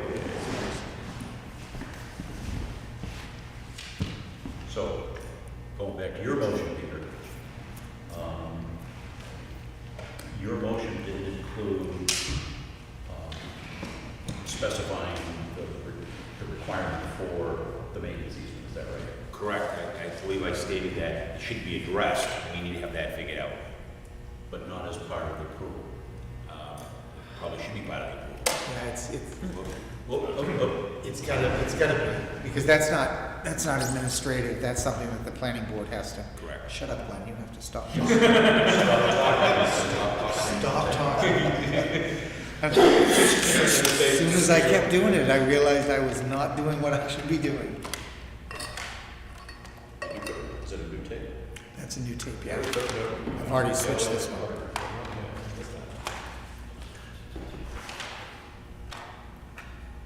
Okay, so that's kind of where I was going, is that if it's something that needs to be established, and I think it does before we approve it, We need to have that discussion now.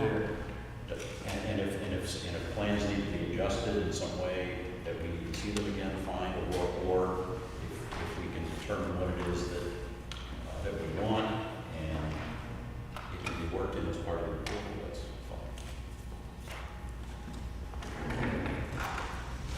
So the motion you have on the floor at this time here is to grant the application with a condition that the granite bounds be in place before the bylaws are signed, and that the right-of-way width be determined. So we need to determine whether or not we're moving forward with a 20-foot right-of-way, if we want it to be a 10-foot right-of-way, or no right-of-way at all. Well, it's a maintenance easement. Maintenance easement, I'm sorry, maintenance easement. The right of way exists. Yep. So maintenance easement. So how does that get determined? Because presumably there's the conservation, Well, we can't go over the conservation easement. so that's a hard and fast, we don't need to clarify that. My comment to that was I'm not familiar enough with the conservation easement to know what the stipulations are, what the requirements are. Dennis makes a good point. We're in a public forum. We could require that the easement be shown, and if in fact it created such a conflict that we couldn't accomplish it, then we simply wouldn't use the easement. I mean, if we found out that there is no ability to do any sort of maintenance within that easement area, then we simply couldn't do it. If we don't come up with something, we're foregoing the opportunity completely. Got it. And I'll just say that has not been the protocol for the planning board in the past. So the easement that you're talking about is on the back. That's the one where the conservation Correct. easement conflicts. So we're Yes. talking Thorn Road, where possibly the house would be, possibly a future house may go. On Tucker. I'm sorry, Tucker Road. Yep. So, and the other side, they said there's no easement listed on the right, and I understand they're not here tonight, and I understand that. So we're dealing with on the left, because they're changing these lot lines. Correct, the western side, and I'm sorry, Richard, I'm looking at you and I'm saying Dennis, because he's always in my mind. How does a 10-foot easement grant you any ability to do what you would normally have to be doing? So we're 49, 3 Rod Road would be 49 and a half foot. And the town standards 60 feet. You better go at least 11 or 12 feet. That gives you 60 feet, then you can move the road. The problem with what Peter said about on both sides, the beams don't presently own on both sides. The first 200 feet from Thorn Road is owned by someone else. Google that the last man is. And then across the street is owned, just across the street from the Bean's house presently. That's, the chunk of land owned by the son home, which that's not in the mix, that's not part of the deal. Right. It'd be real nice if the town taking 10 feet, then 10 feet on both sides, that basically give you your almost 60 feet. 12 feet instead of 20 is doable. Never said that before. Well, I asked for 20, now we got it, but 12 feet will give you the 60 feet, and, the town could maintain a road that keeps present town standards. Based on the geography of that property, it's all Mr. Mitchell, you've done this work, to a 12 feet work in an application for you, to get this plan forward tonight? Certainly all along proposed lot 1A, all the way up to where the house is.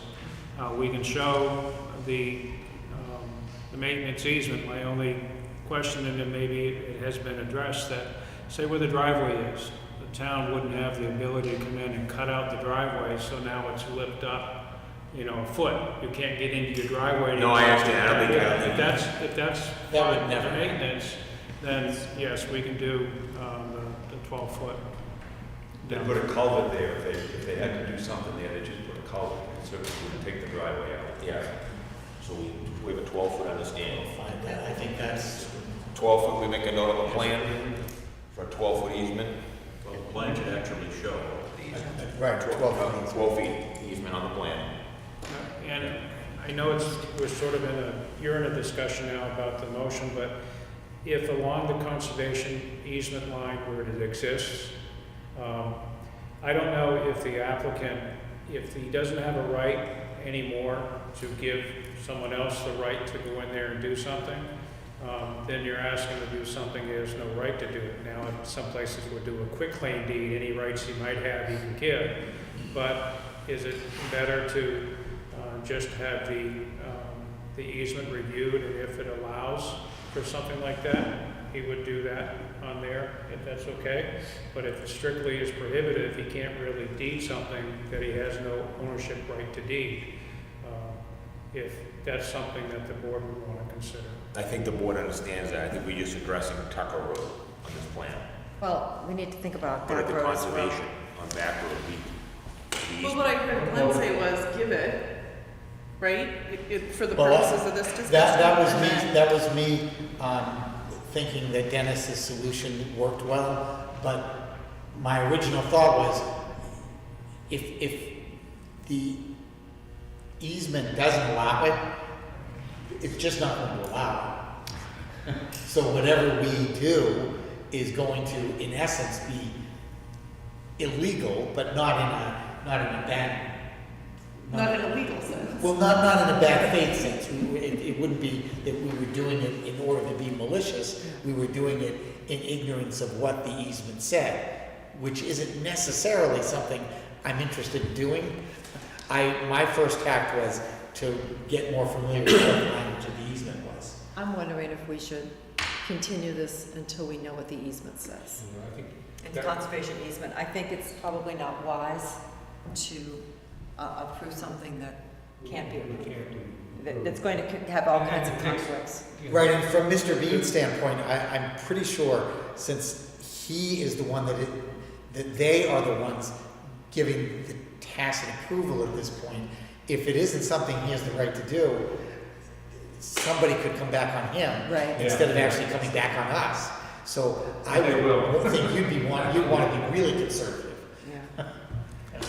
But it certainly makes sense to find out what that easement says, whether or not it can be done, and then we'll know one way or the other before we take a vote. So the Tucker Road piece appears to be okay. It's the back road that's the issue.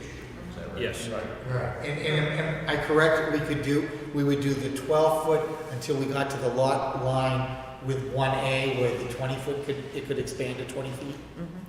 Well, it depends on, it should be made clear. We were gonna do 12 on the whole thing, I just thought just a minute ago, but That's what we talked about. Okay. Right. That's what we talked about. All right. I think it's clear we can go from 12 down to where the easement starts. Okay, that's fine. Everybody understands that? Yep. Perfect. So, yeah, I think we understand that this will be a 12-foot easement on Tucker Road. Granite bounds need to be done on the four corners. And But this is gonna have to be a continuation. it's gonna have to be, because I think we have to know what that easement says. And that's not something that's administrative, that's something that the board has to weigh in on. So we really have to continue this. Make a motion to continue until. Well, first of all, Peter, can you withdraw your motion? Withdraw it. Thank you. That's the second withdraw as well? Thank you. Did we get to a second? There was no second, was I thought Glenn had Yeah, seconded. somebody had second, not. Oh, you hadn't? Well, okay. I was in the process of trying to clarify what Yeah. was going on with the motion. So you could second, so. Okay, so go ahead, Robin. Well, I guess before I throw a date out, how long is this? They probably I don't can make know. a phone call. Bob, how long do you think it will take for you to get that information? I think we can call it. Yeah, I have a copy of the easement on file. The question is, who's going to review it to figure out what's right? I'm not legally capable of doing that. Well, that's where I think Marty said you can call Yeah. Call NRCS, NRCS. get an answer on that. Just get an answer. Yeah. That's the cleanest way to deal with it. Selling her house, so. And I get something in writing. Yeah. And based on what you find out, then the plan should be modified to show that, whatever it is, to be aware of. So it looks like we probably get delayed about a month, just to be sure you had all anything in writing and everything ready to go. Unfortunately. Unless you think you can have that all done in 2 weeks. Yes. Because the next meeting is Is the May 3rd. 3rd, which is just, actually, it's, If the one thing we're looking at is whether the NRCS is okay with maintenance easement, yeah, certainly that can be taken care of within 2 weeks. I'll make a motion to continue to May 3rd. Barring whatever goes. Well, they're gonna be revised plans, presumably, to show the easement, that's gonna have to be in sooner than, Week prior. yeah, that would have to be in, By so that April. cuts down your time. that'd have to be in 2 days, so. But if we, I'm sorry, but if we had, if this was gonna be a motion that we have to show the easement on the plan, that's a condition of approval, which we'd have to do before we bring the Mylars in. So we could, if the board is okay with that, we would do the same thing. So we're just getting permission to put the easement on, and that will be shown on the final plans with the, whether we are able to do it or not. So, again, I'm not trying to debate your process, whatever that is, but if it was a condition of approval to show an easement on the plan, we could do that without submitting so many days in advance, if that was the board's wishes. Which is what we would have done tonight, anyway, barring the easement issue, correct? Right, because there's some other stuff. Yeah, because we also have to change the minimum lot area to 80,000 square feet. So make a motion to continue to May 3rd at 6:30 PM. Yep.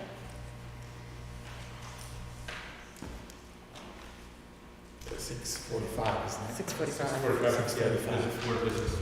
Still a problem. Also, that's usually when I show up, so.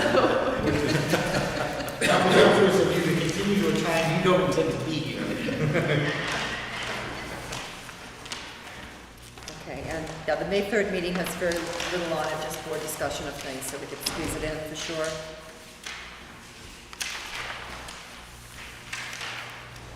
All we have is the bylaws discussion about interrogation. So did you vote on that? Not It yet. hasn't been a second yet.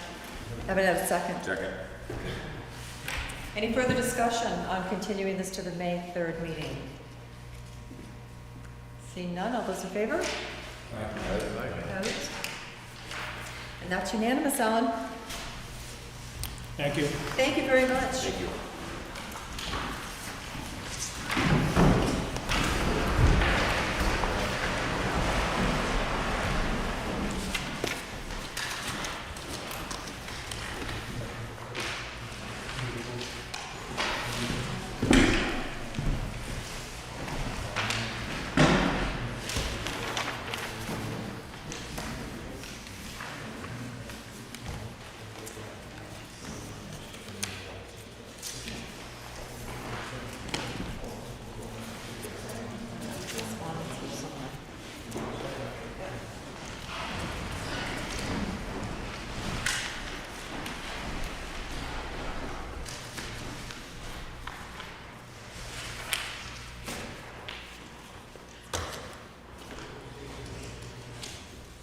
Okay, correspondence.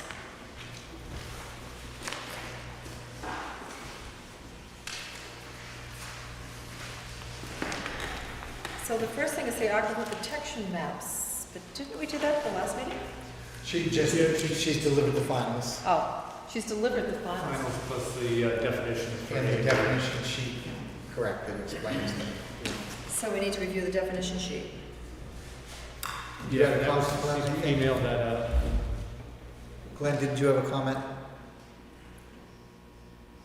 on Dana's description? Oh, I swear to God, you had one parenthetical phrase or something? I did, I had 2 comments actually, but I didn't print it. Do you want to wait until the next meeting? Well, maybe I sent them to Dana, and she said she would make the changes and resend, and I don't know if this is the resend. Okay, then it isn't the resend. Okay, so why don't we hold off till the next meeting then?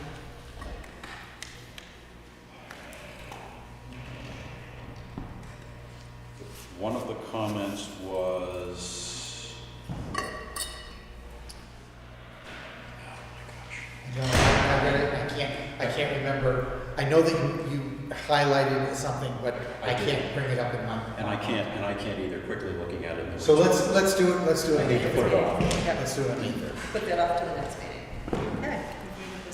But Ken, I think she's gonna invoice, and it's okay for her to invoice. We're at that point, right? Because if we want to make another parenthetical change, we We can. We have it in electronic form. Yep. So I think we can. Okay. Next letter from Lorene Elwell at 59 Mill Road in Kingston, dog trainer of Wicked Dog and Puppy Training LLC. Reference to the permit request for a home-based dog training business to whom it may concern. I'm a certified dog trainer, search dog handler. My family and I recently moved to Kingston, New Hampshire with our 3 search dogs. I run a business as a dog trainer called Wicked Dog and Puppy Training LLC. I am currently performing my sessions at my clients' homes or at a neutral location such as a park. While I would still conduct most of my business doing private sessions at my clients' homes by appointment only, I would like to begin conducting my training sessions at my home as well. I do private one-on-one sessions in small groups of 2 or 3. My sessions run about 1 to 2 hours. I am the only trainer. I have no employees. My husband and son assist with handling dogs occasionally. I have an indoor training space in our barn where I would like to conduct dog obedience, manners, and socialization classes for my clients with 1 to 3 clients at a time. While most of my sessions would be afternoon or evenings and on weekends, my hours of operation would be between 8 a.m. and 8 p.m. at various times throughout the day by appointment only. We have plenty of parking spaces for the few extra vehicles that would visit my home, so that no on-street parking would be required. Therefore, there would be no interference with traffic on Mill Road. My business requires no equipment or materials deliveries. All dogs would be leashed or otherwise contained and controlled. All dog waste will be properly disposed of, so as not to adversely impact the environment. My business doesn't require any equipment.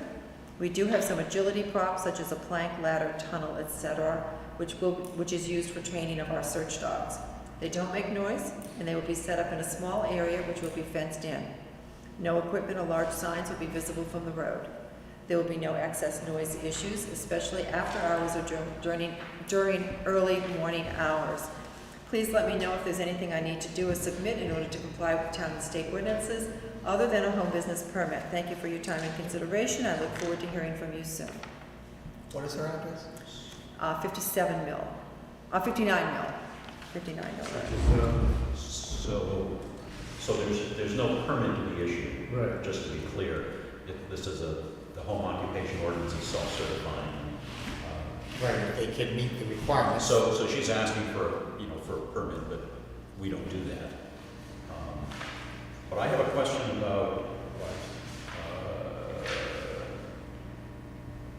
207.3E. All home occupation shall be conducted entirely within an enclosed building. Yeah. I believe there's a section that's going to be fenced outside. She got all the way to like the second to the last paragraph. And then that one said, there's going to be something outside. Everything else was going to be within a barn. Well, the other thing is large sign. So, yeah, the ordinance specifies, she says, no large signs will be visible from the road. Well, there is a very specific requirement. Oh, there's a limited size of the sign. Yeah. 2 feet square. It's very small. So, it's my opinion that based on the letter, that the town should inform her that what she's proposing does not qualify for the home occupation ordinance. But And therefore, she would have to go to the zoning board of adjustment for a waiver. or variance maybe. Variance. Yeah, it would be a variance. Variance, yeah. So, but couldn't we indicate to her that if everything was done, Which zone is this in? interior, Rural residential. Well, it could be site plan review Yeah. under rural residential. correct? That's a single family residential, isn't it? I think it's rural residential, isn't it? If it's rural residential, they don't have to go to ZBA, they can come to us for commercial site plan review. Can we double check on that, just to be sure? No, without the tax map.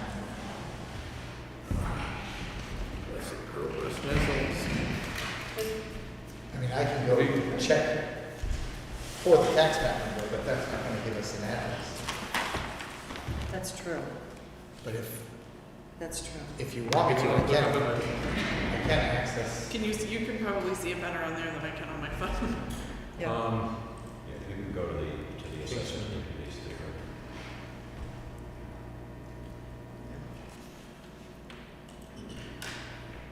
Pretty sure that whole road's rural residential. Apartments. Yeah, there's a setback, Assessing. the first one, and then, Yeah. um, And then go down the list to Go address. down to address, there's an address, a list by address or something. Oh, no, I think it's farther up, it's, It's Getting- this Because he property, doesn't, I think it's the. property goes by address. Showing a rural residential. And then what's the, yeah, okay. It's on Peter? Give me 1 second, I'm just gonna. Oh, I thought you just said so what's the address again? 59 Mill Road. Except the end of this.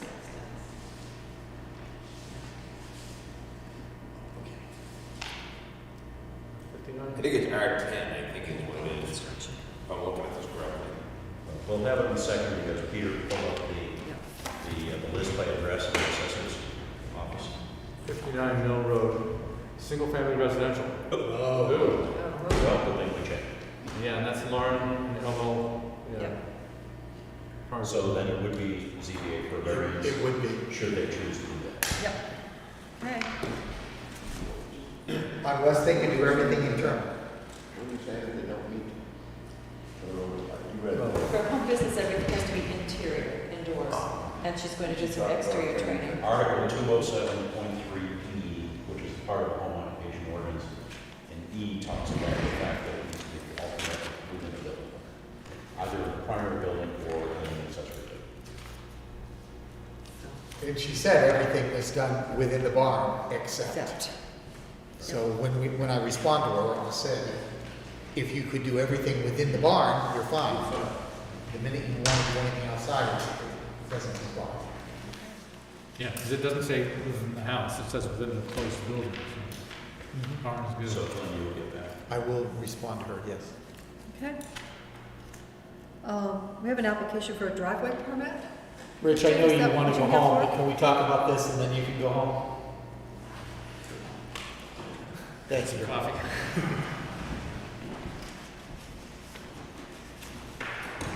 So this came in when I was down in Florida on vacation. Rich Wilson handled it. He called me, wanted to know what to do. The applicant lives at, I think it's 53 Mill Road. Yep. 53 Mill Road. There's a bit of a corner there where the driveway comes out. They're proposing to move their driveway, which is presently 20 feet from the lot line, to about 10 feet from the lot line. It doesn't meet your criteria, your rules and regulations, planning board.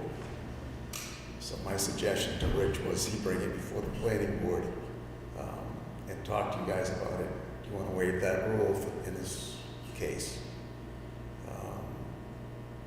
For about the last 15 years, we changed the rule from should be 20 feet away from the lot line to must be 20 feet from the lot line.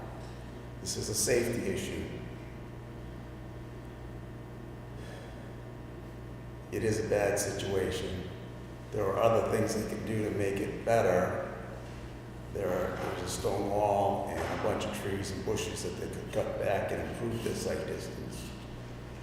That, as well as moving it to 10 feet closer to Paul Bean's property, would make it basically as safe as it can be. But if you grant one, I demand the other. So are you advocating for a reduction of the setback to 10 feet? I don't think I could advocate anything that isn't the safest possible thing. You're saying that would be a better situation?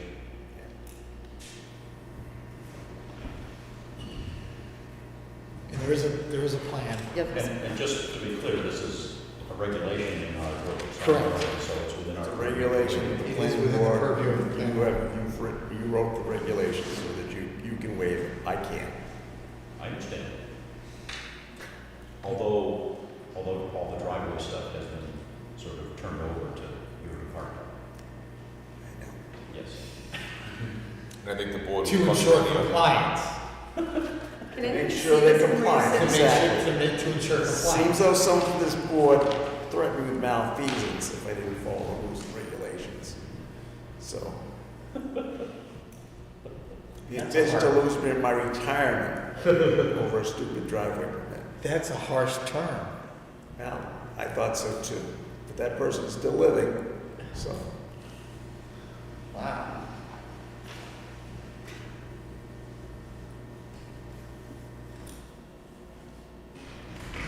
Only because I didn't own a wood chipper back then. Now I have a wood chipper.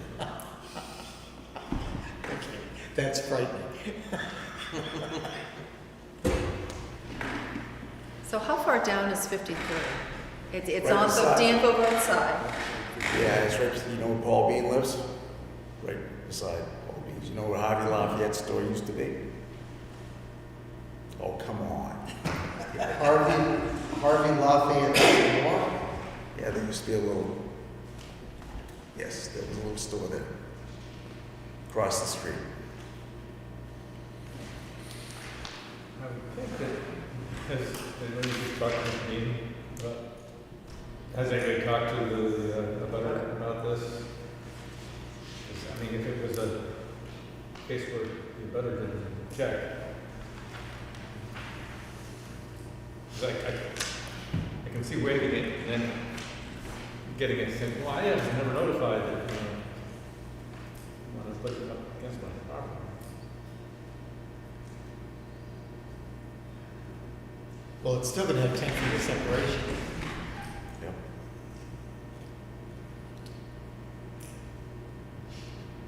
And it's only 10 feet, if you look at the plan, it's only 10 feet right at the very beginning of the driveway. The driveway pulls away from the lot line for Right. closer you get to the house. And also, the lot line is angled away, so. I mean, it seems to me if the road agent is telling us it makes situation safer, Yeah.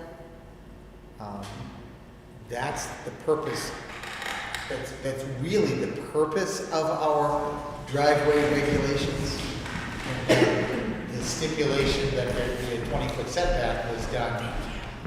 That's any structure, when we determine the driveway is a structure, and that is protected abutters from having things that right against their wall. I mean, we've done it before, we just did it on Conditional, on Page Road, because of the existing stone wall, or whatever, old culvert, that was it, and,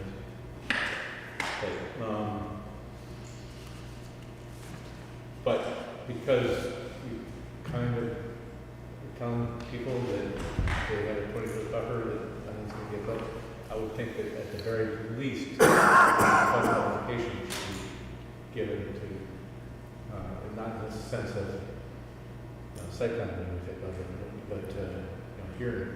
But we make it a lot easier if it just calls up and says, "Are you okay with that, or would you like to see that 20-foot setback?" If you look at the sketch, it looks like that would only affect just that point because the lot line diverges away from That's what you Yeah. just. property line. So, That's I what mean, you it just really said. only affects a little bit of a point there. And I can't believe that snow or snow plowing or anything is going to affect the abutter within that little small area. So it should not impact the abutter at all. Even if the abutter was to put a fence there, it would still not be a problem for the proposed driveway. It seems to me that if the planning board made it clear that the reason they were doing it was because it increased Public safety. it increases public safety, then that's a legitimate response. So, Rich, you also said though that if the board were in favor of your suggestion, that you were also recommending All the brush along the edge of the road be removed. to be part and parcel with this Yep. effect, with this So act. give you A if you do B. If removing the brush from the road, is that going to affect any privacy to the Bean property? No. Because everything coming out of that driveway, the site distance issue is to the right. So all the brush to the right of the driveway, coming out onto Mill Road is part of the issue. Is that something we should take a vote on? I think that's exactly what Rich is asking. Okay. Do we have any further discussion? Do we have a motion?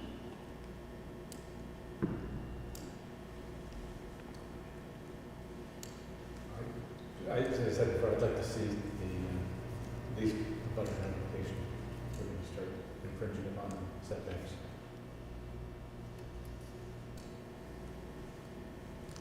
I'll make a motion for discussion purposes anyway. It's been explained, Richard's explained it. It doesn't seem to be any people concerned with the neighborhood, it doesn't seem to be any problem with it, so. I'm just saying, all I need is just to call up, and he says I'm fine with it. But I see this being done to people, and then they're not notified, and they come screaming in, or somebody, Susan or somebody downstairs, and You could make that a condition too. As long as the abutter's okay with it. I would make a motion on that. I'm sorry, you're the motion originally? I would second that if you add that to your motion. And just as long as the abutter is not wrong, that'd be good, yeah. if you, just so they're aware of it. Yep. And I would second that motion. Motion by Charles Hart, second by Peter Baiki. And just to be clear, that's for both the proposed driveway location and the brush clearing to the right of the driveway? So Chuck has moved that the driveway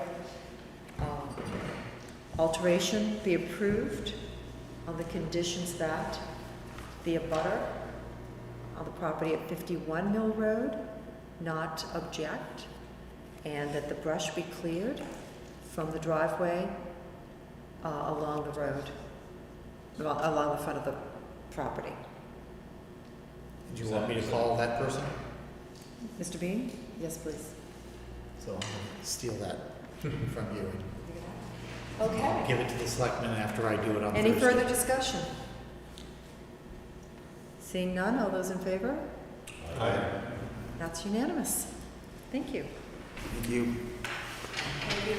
Thanks for coming. Thank you, Rich. Yeah. We have an engineering report from Dennis. Today, this would be April 12th, I, along with Code Enforcement Officer Chet, we conducted a site visit at the above referenced project. The purpose was to inspect and check for the missing bounds that were not found during our site check on March 30th and 31st. We found all missing bounds in place, except one that was to be at the beginning of the curved edge of the right-of-way in front of lot 14-2. This point lands in the middle of the existing paved driveway.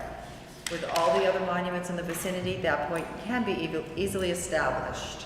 Aside from that one point, I can certify that all other monuments that were proposed are set to be set or found.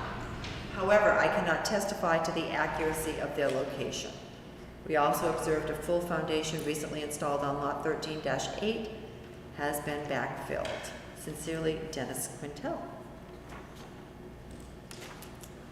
Just a report. It was sent to the selectmen as well, because I'm not sure if the planning board has that direction. Is it the selectmen? It really is the Why- selectmen, It's the because selectmen. it's post-approval. Right, but I copied the planning board also. Thank you. Engineering report to the Kingston Selectmen and the Planning Board at the request of Glenn Koppelman yesterday. I visited the Bresnahan storage facility off Route 125. The intent of the visit was to make observations of the site compared with the approvals granted by the Planning Board and the Board of Selectmen. Previously reviewing my file, I had letters first and second, a letter of conditions of approval from SEC and Associates, Inc., dated 9/1/2020. I have a copy of the amended site plan dated 9/1/20 for reference. I met with the site office agent, Debbie Simons, and explained the purpose of my visit. I began to make site observations and take photos. Previously, we notified the town code enforcement officer, Chet. He soon joined me. We found, 1, the correct number of deciduous trees planted around the office building, along the front and just off the edge of the pavement south of the first storage building. The proposed 4 white pine trees behind the office were not found. The row of arborvitae south of the storage buildings proposed 50 trees. We found only 38. We found none of the 122 plantings proposed on the west and north of the buildings. Proposed pole lights shown on the plans are not installed. The location of lights on the buildings are different than proposed. The light fixtures are required to be shielded down. Most, if not all, are not. Note on the approved site plan states that all proposed outdoor lighting shall conform to the Town of Kingston zoning ordinance, Article 302. It appears this is a violation of the zoning. We observe that all grading, swales, and stormwater basins appear to be according to plan. The letter states that Michael Seecamp is to act as the agent for the Town of Kingston Planning Board to assist, inspect, and report on the replanting restoration as shown on the plan. As the town received any such inspection report. It has been 2 years since these documents were presented to the town. This is more than an ample time to fulfill the expected requirements along with constructing the buildings and operation of the business. Didn't they come forward to us and ask for an extension of the replanting, right? time for replanting? Because it was too late in the year. Right.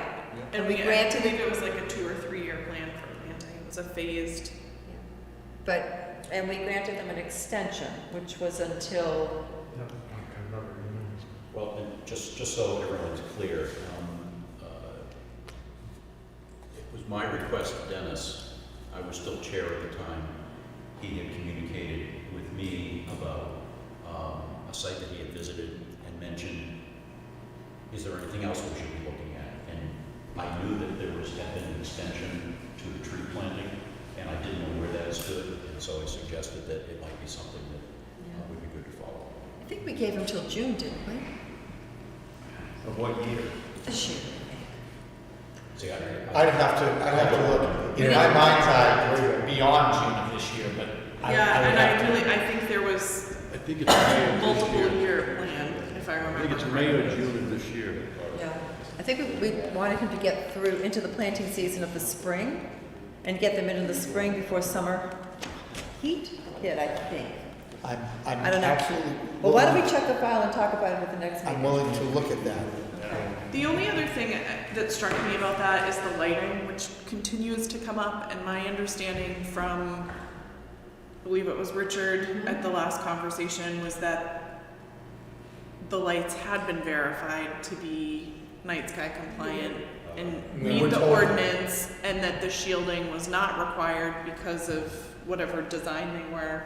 Correct? That's what we were told? The ordinance is really specific. Richard had issues about misunderstanding the whole output and the level. He was indicating he needed a level meter, a light level meter to read at the roadside. And that has nothing to do with it.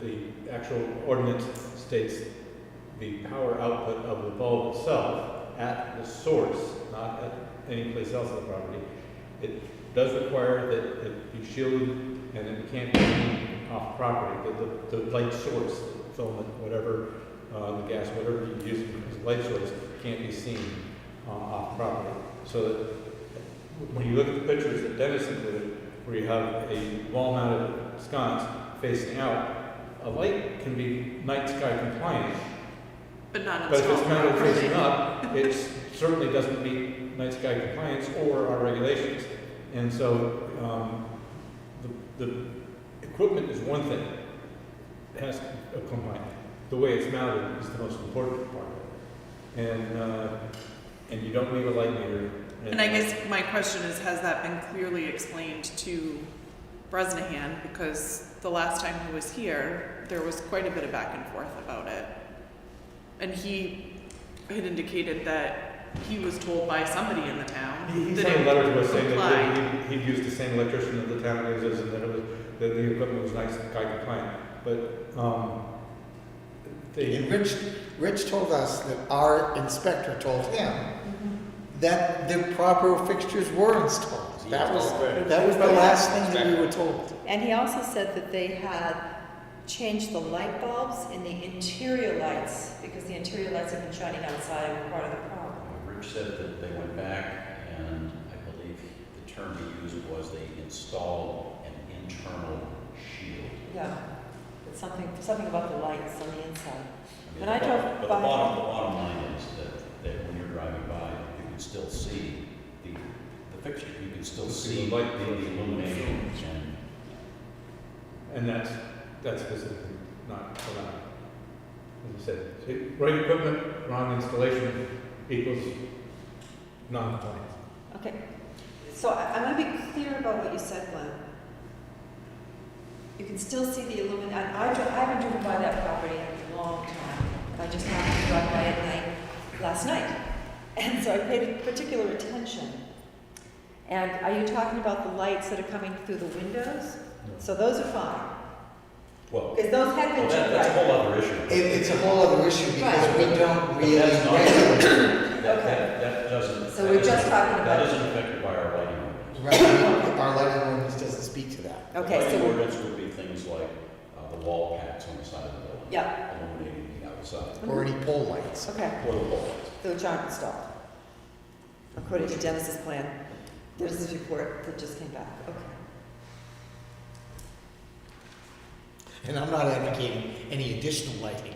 If they're determined they don't need pole lighting, I'm kind of okay with that. But the consistent argument, the consistent concern has been, it doesn't comply with our night sky standards. Right. And the last thing that was told to this board was that our electrical inspector said that it did. And that they had further shielded something. Well, can I just say that the wall packs that are on the storage units, which are wall packs that have a little bit of a shield at the top, and if you look at it, there is a little bit of maybe of a 2-inch strip that goes on the top of that, okay? That provides a little bit of a shield, but where the bulb is right at that bottom, just below that, and it shines out horizontal. But if And they you were can see that. tilted down, would it Well, I don't solve know, the I don't problem? think so, because they're mounted on the building like this, so I don't Oh, think you they're can not tip them without putting a hinge on somehow. I suppose you could, but that design for those type of wall packs is not, doesn't fulfill the intent of what I think the board wants, and I think that any other plan that comes in, we're gonna take another look at those wall pack things before we approve them, I think. Well, Because they just normally- don't seem to make the right. Well, normally, I mean, they do make wall packs that are compliant with our. And generally, they state that. Yeah. In the They design stated standard. that these were. And usually when we get a plan in, and I don't remember if we did it with this one, we normally have cut sheets Yeah. of the fixtures so that we can tell what's going to be installed, and then it can be at least verified once they're on there. And I don't know if we did that with this. It had a detail on the plan, but it was just a line that just showed a wall pack, and it didn't show the detail for shielding or anything like that. Now, I don't know, I don't recall whether there was a cut sheet or not. And the pole lights, that detail showed a pole and a flat fixture that was facing straight down. So basically, so that did work. I think that would comply. That would work. But they decided not to put those in. But they aren't adding them, so. I guess I'm just feeling for this, not even applicant anymore, this business owner who's getting mixed messages from the Everybody. town. Because the electrician, the town electrician is saying one thing. The town inspector. The town electrician apparently put them in. Perhaps he's saying that perhaps he's saying it meets the night sky requirements because it doesn't shine up into the sky. But if it's shining through at 125, that's really obstruction when you're driving by to see those lights flashing at your face. Just like that new building in Brentwood, the one near the county, so you turn to the nursing home, that new building on the left. Yeah, shines bright. Yeah. It's even brighter than Breckenridge. Terrible. But we do have reference to pedestrians and persons operating motor vehicles on public ways.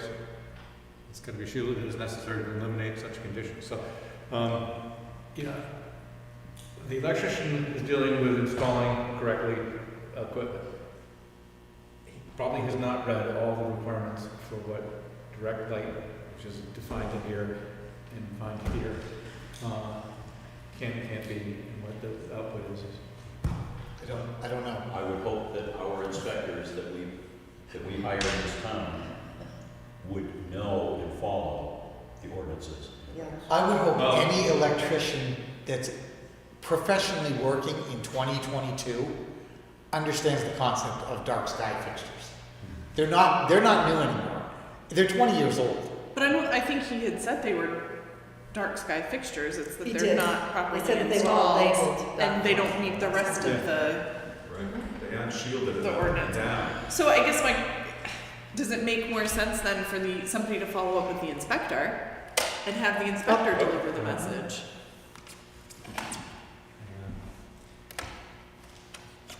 Perhaps. We've done both sides of this one? Both sides of that. Okay. It's a lot to keep track It's done of. for years.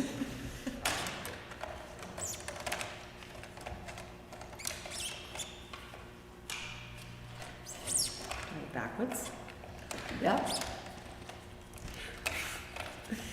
Said I hadn't done one in years. Okay. So when I took pictures, it was daylight, but I probably should have taken pictures at night. Yeah. I'm sure flag big bright stars. Maybe we shall drive down to a field trip. Exactly, field trip right after the meeting. But,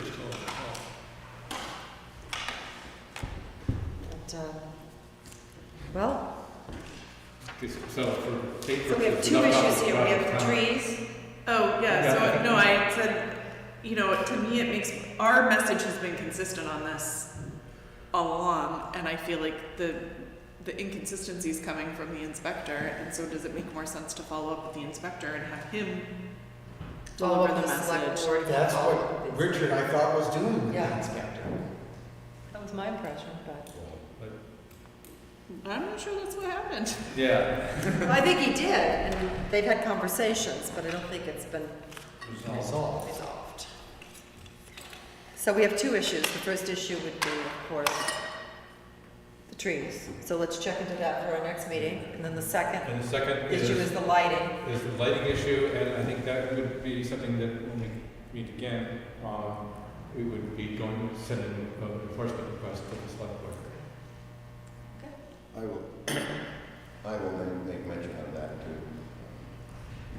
Rich to get a hold of them, and if there's any question, they can Thank you. come up and see you. And see That's what- perfect. what's That's the problem, perfect. if you need to Perfect. Yep. Fix it or don't fix it, whichever way. Perfect. Okay. Sounds like a plan. Okay, our next thing is a compliance enforcement request for the pond that has been sent to the selectmen. For the what? The pond. Parks pond. Parks Oh, pond. Overflow. I believe he does. He's Oh. still- This. Some pictures. Doesn't So we've done, We got overnight. There was I know, that's everything. I have two things still. And do you have minutes? Or do you already Oh, do yeah, minutes? we need minutes. Oh, that's the. We have approval of minutes of the March 15th meeting as amended. Has there been amendments? There was, there were a couple of, there just a couple of Last changes. meeting, right? And they were typographical, and Ellen put them somewhere around here. For purposes of moving it along, There was one, a double word, like a the and a the, and there was something else. make a motion to approve March 15 minutes as amended. Second. Discussion? All those in favor? Hi. And was there another set of minutes we had We to got do? April 5th that was sent out. Yeah. Well, We normally we would do those at the May May 5th. corresponding May meeting. 3rd. May 3rd. Yeah. Okay. Okay, I have two things. Go ahead. We received yesterday a request from Berkshire Dominion Holdings, Saddle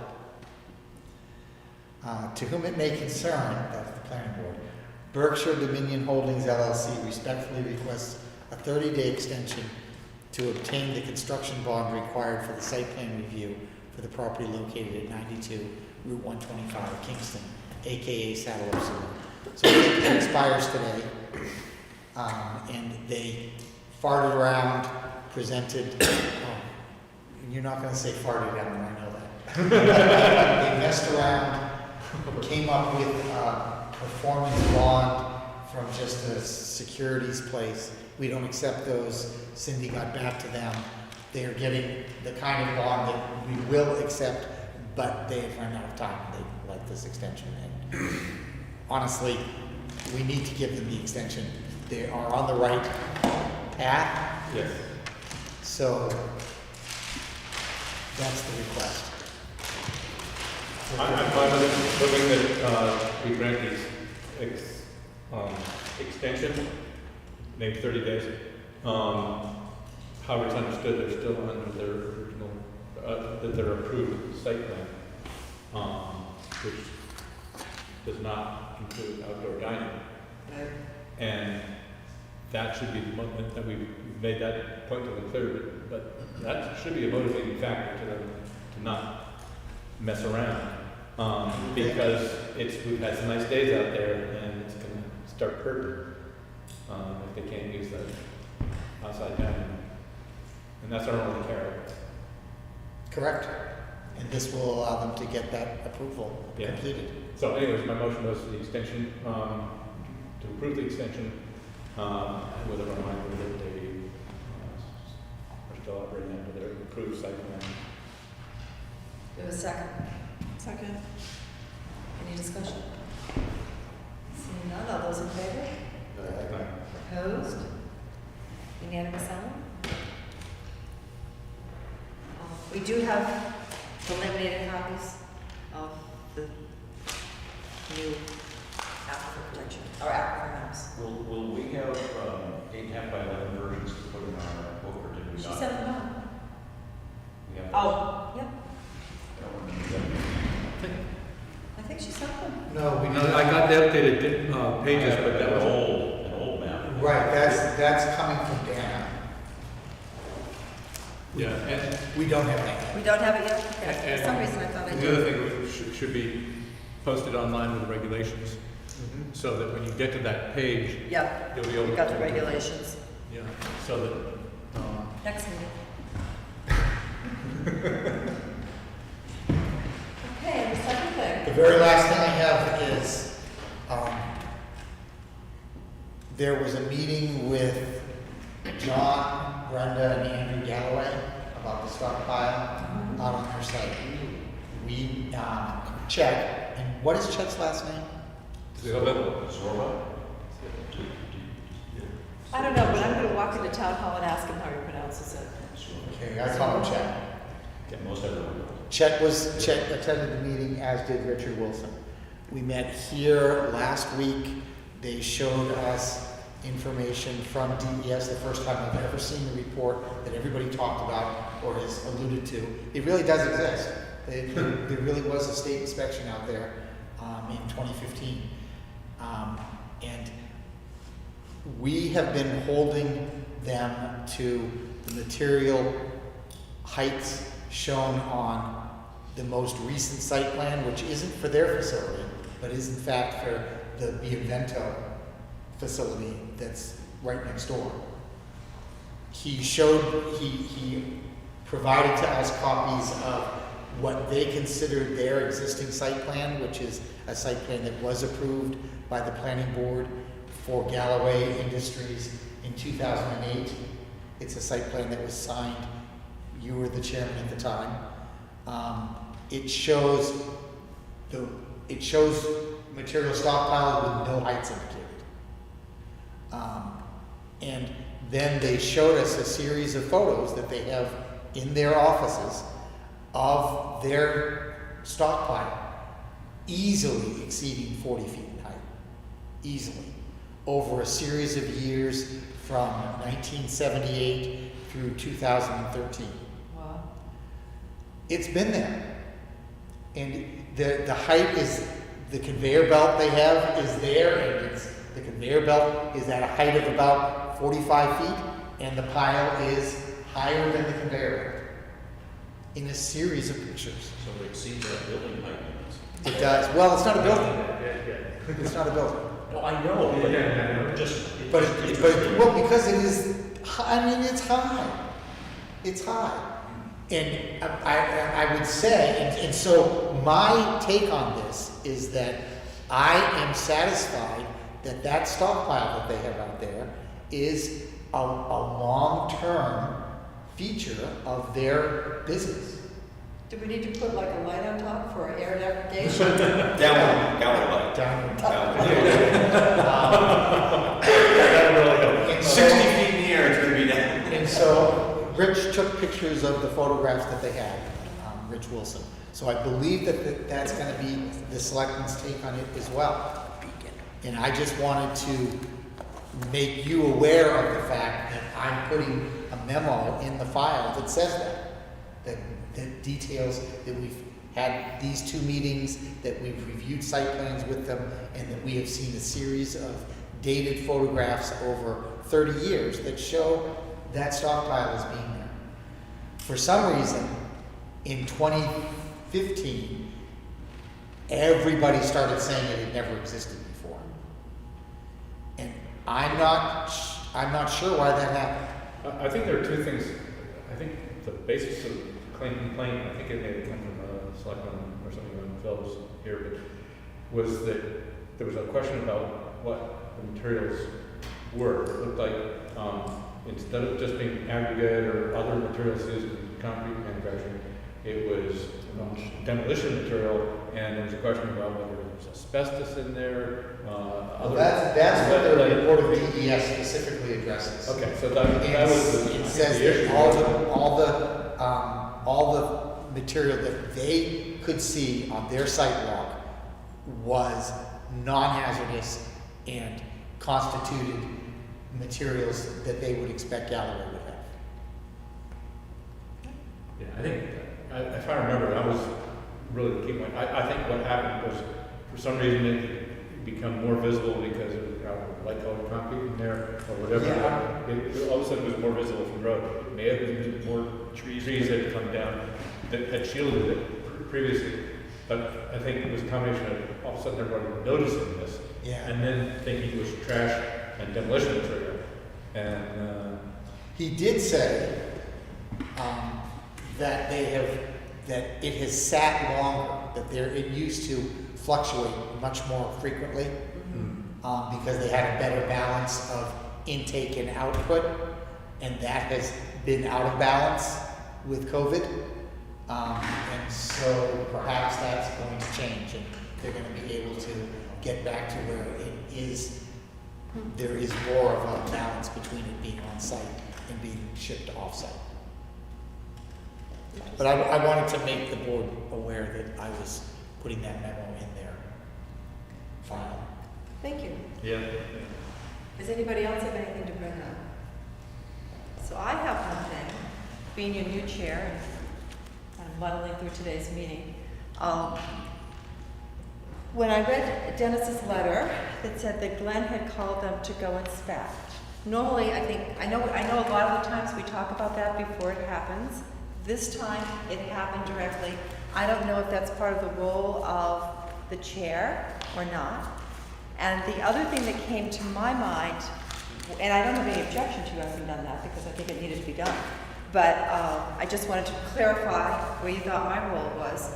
And then the second thing was, obviously, there's a lot of these little things that need to get checked. And moving forward, should we be keeping a list of these things and put them onto a regular schedule for that to get done? That all the Particular files of conditions. so all the inspectors have it, kind of thing. Just a question for procedure.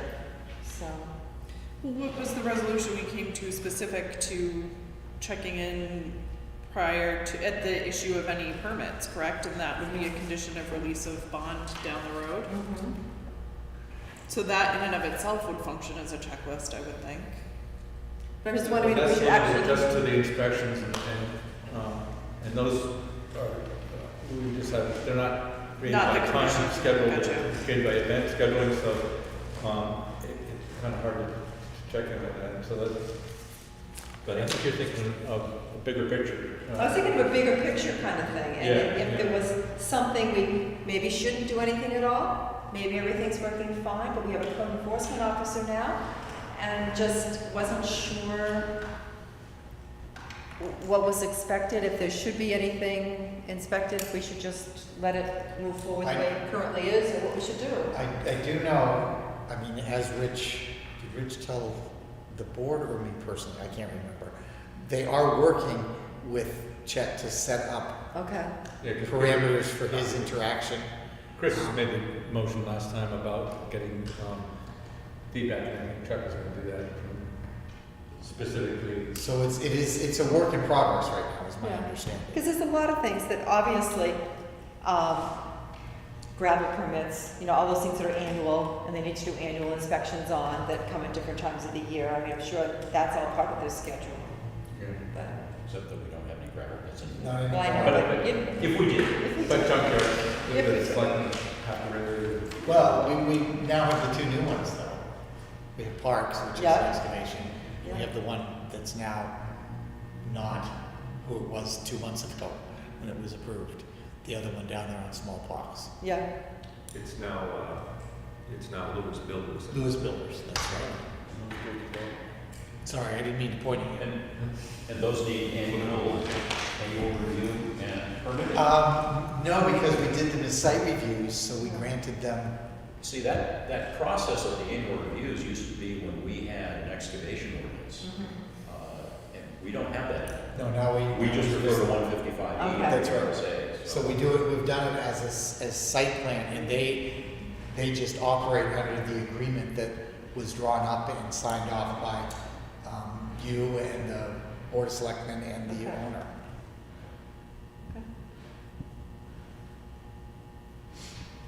so, just a thought. Just to let you know about that one, small parks, not parks, but the one Lewis Builders owns now, that they requested to have a pre-construction meeting tomorrow afternoon at 3 o'clock. So if anybody would like to go out on a nice day at 3 o'clock and take a look out there and see what they're doing. They've stripped the loam and put piles of sand and piles of loam, but that's about all they've done. Put construction entrance in. So it's pretty safe. When Chet and I went out to look at parks, that it looks like they're doing what needs to be done. And it's pretty flat, well sandy. There's not an erosion issue there, but they still, requirements were from the site plan to do a pre-construction meeting, so that's what we're going to do tomorrow. So I'll be sending a report in and taking some pictures as a result of that. Anything else to come before the meeting? Motion to adjourn? Second. We're done. See you all in 2 weeks? I want to just say what time we adjourn. Oh, we adjourned at